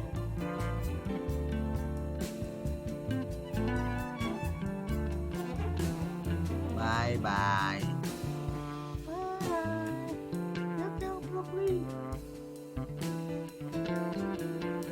chơi thì mất được phần tiền này cũng mất visa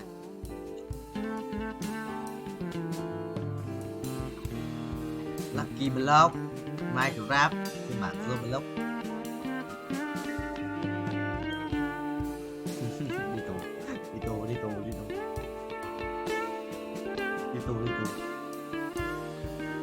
đi tù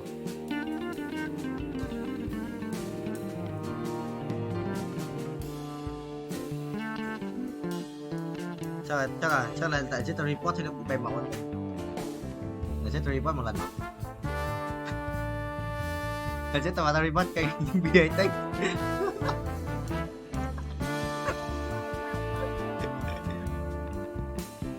chứ tao phải làm à để chết tao report cái đấy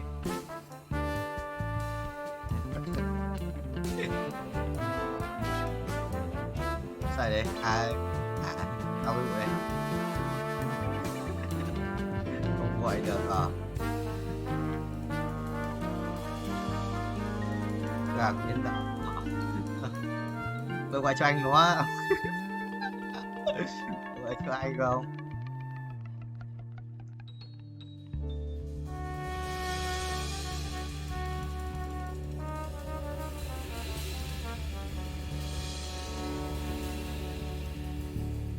người là lãi à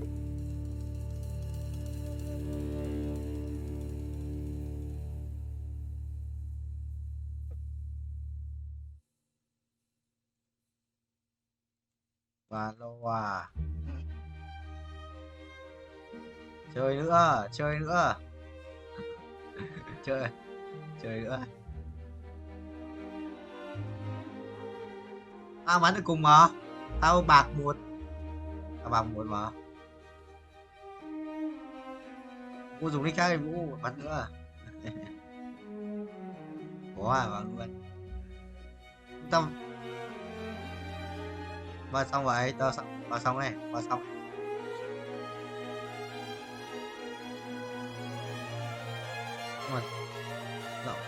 mà qua nghe cái như gây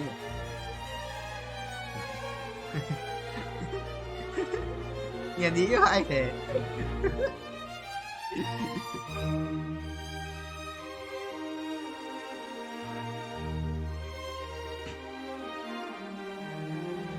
broccoli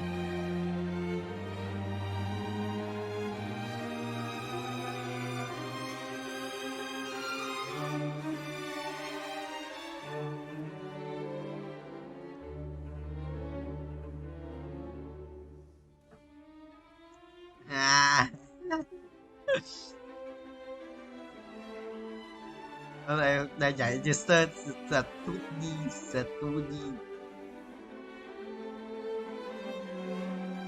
bạn quân đi nhưng vẫn thích em xì cười được chưa mình chỉ linh luôn đi chứ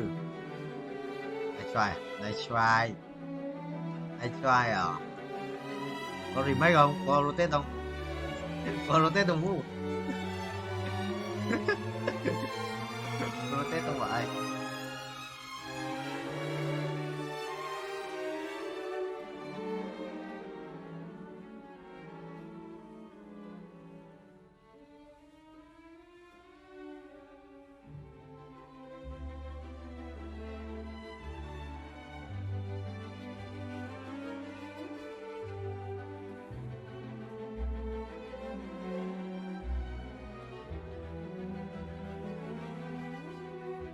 Chồng thất nghiệp đang bán ảnh nhạy cảm của vợ để kiếm tiền. Hay, nice, nice, nice, nice.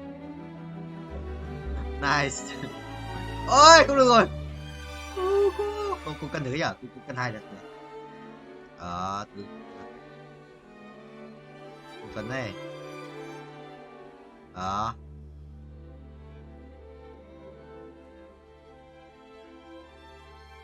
Cả tài.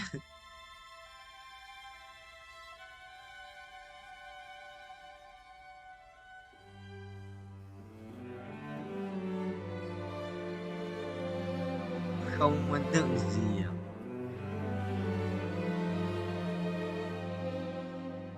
toxic. Được cái toxic điên, vì toxic như Vũ.